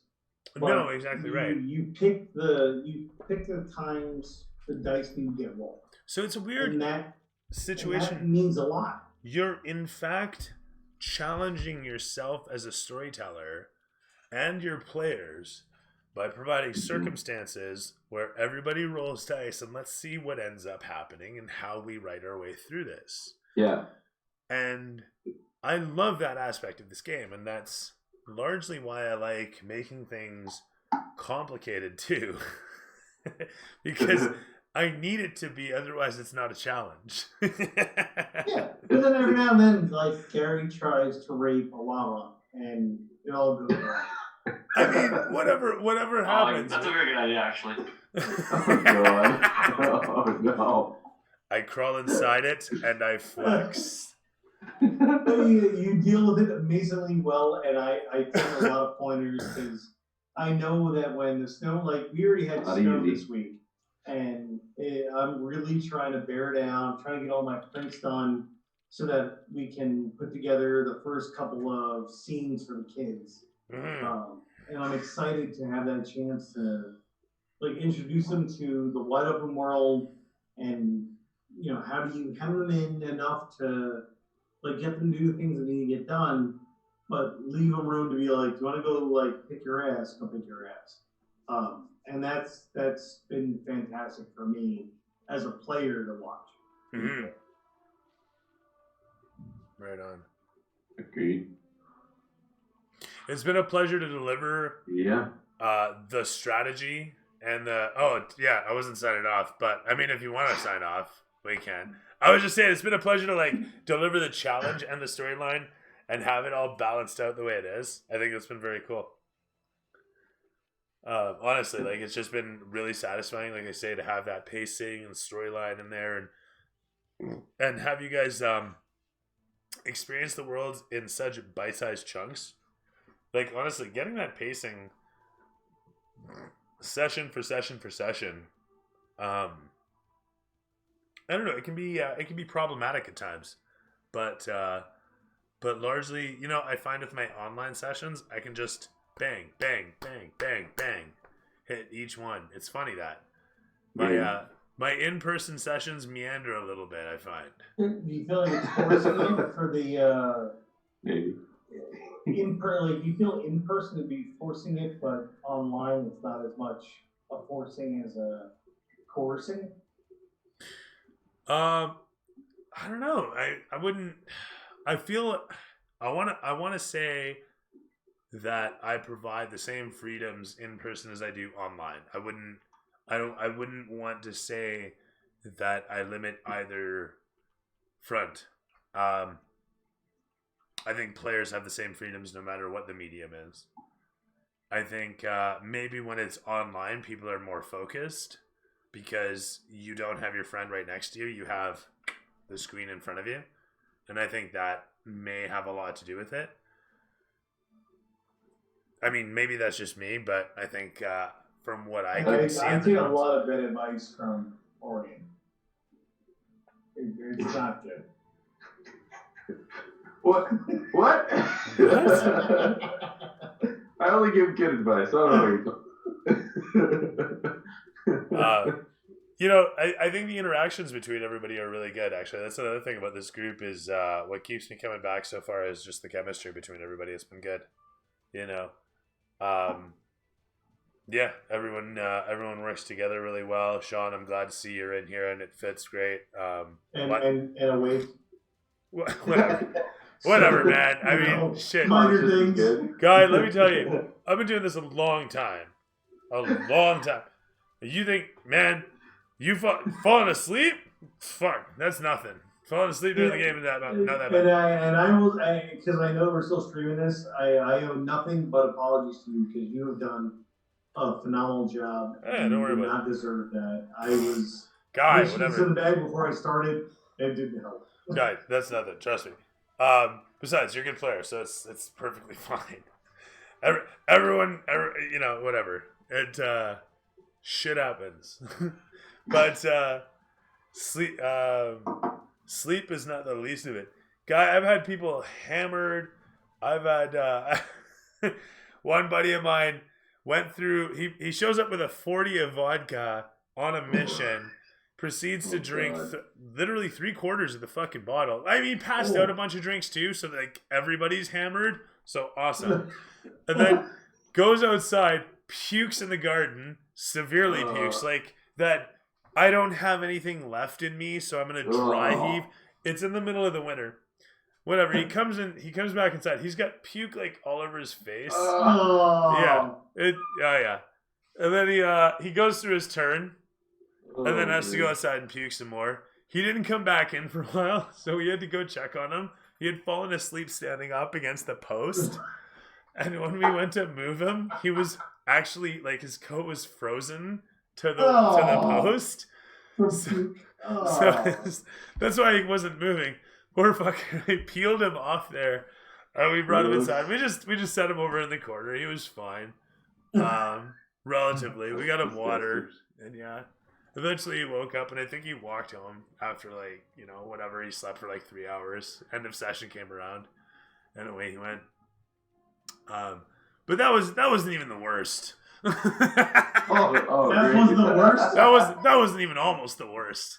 I've had some bad nights, man. I've had some bad nights with some interesting fucking folk, man. Let me tell you. And you know what? A lot of it's behind the scenes, but it's documented in the streams too. It's so funny. Yeah, and I'll give it to you for the shit that I've gotten. It's been really good. People that you brought together have been fantastic. For our last campaign, for this campaign, even for me passing out on the second week on this one. I've been actually really fortunate. Everyone took it easy. They weren't nasty. No one said shit about my mother. It was good, nice. But no, it was. And everybody forgot that they could draw dicks. Oh well. Yeah, I know. I forgot about that. Fuck. I won't forget again, though. Yeah, I know. No dicks. So I will know from now on not to pass out. The problem is that you all forget that, this looks like I'm like drunk, and then the other part is that I'm like my background makes me squint a whole lot. I can't see shit right now. Right on. Same. Who needs eyes? I have to say, Cody, good job putting this all together. It's been a pleasure providing the storyline for everybody. So yeah, no. Yeah.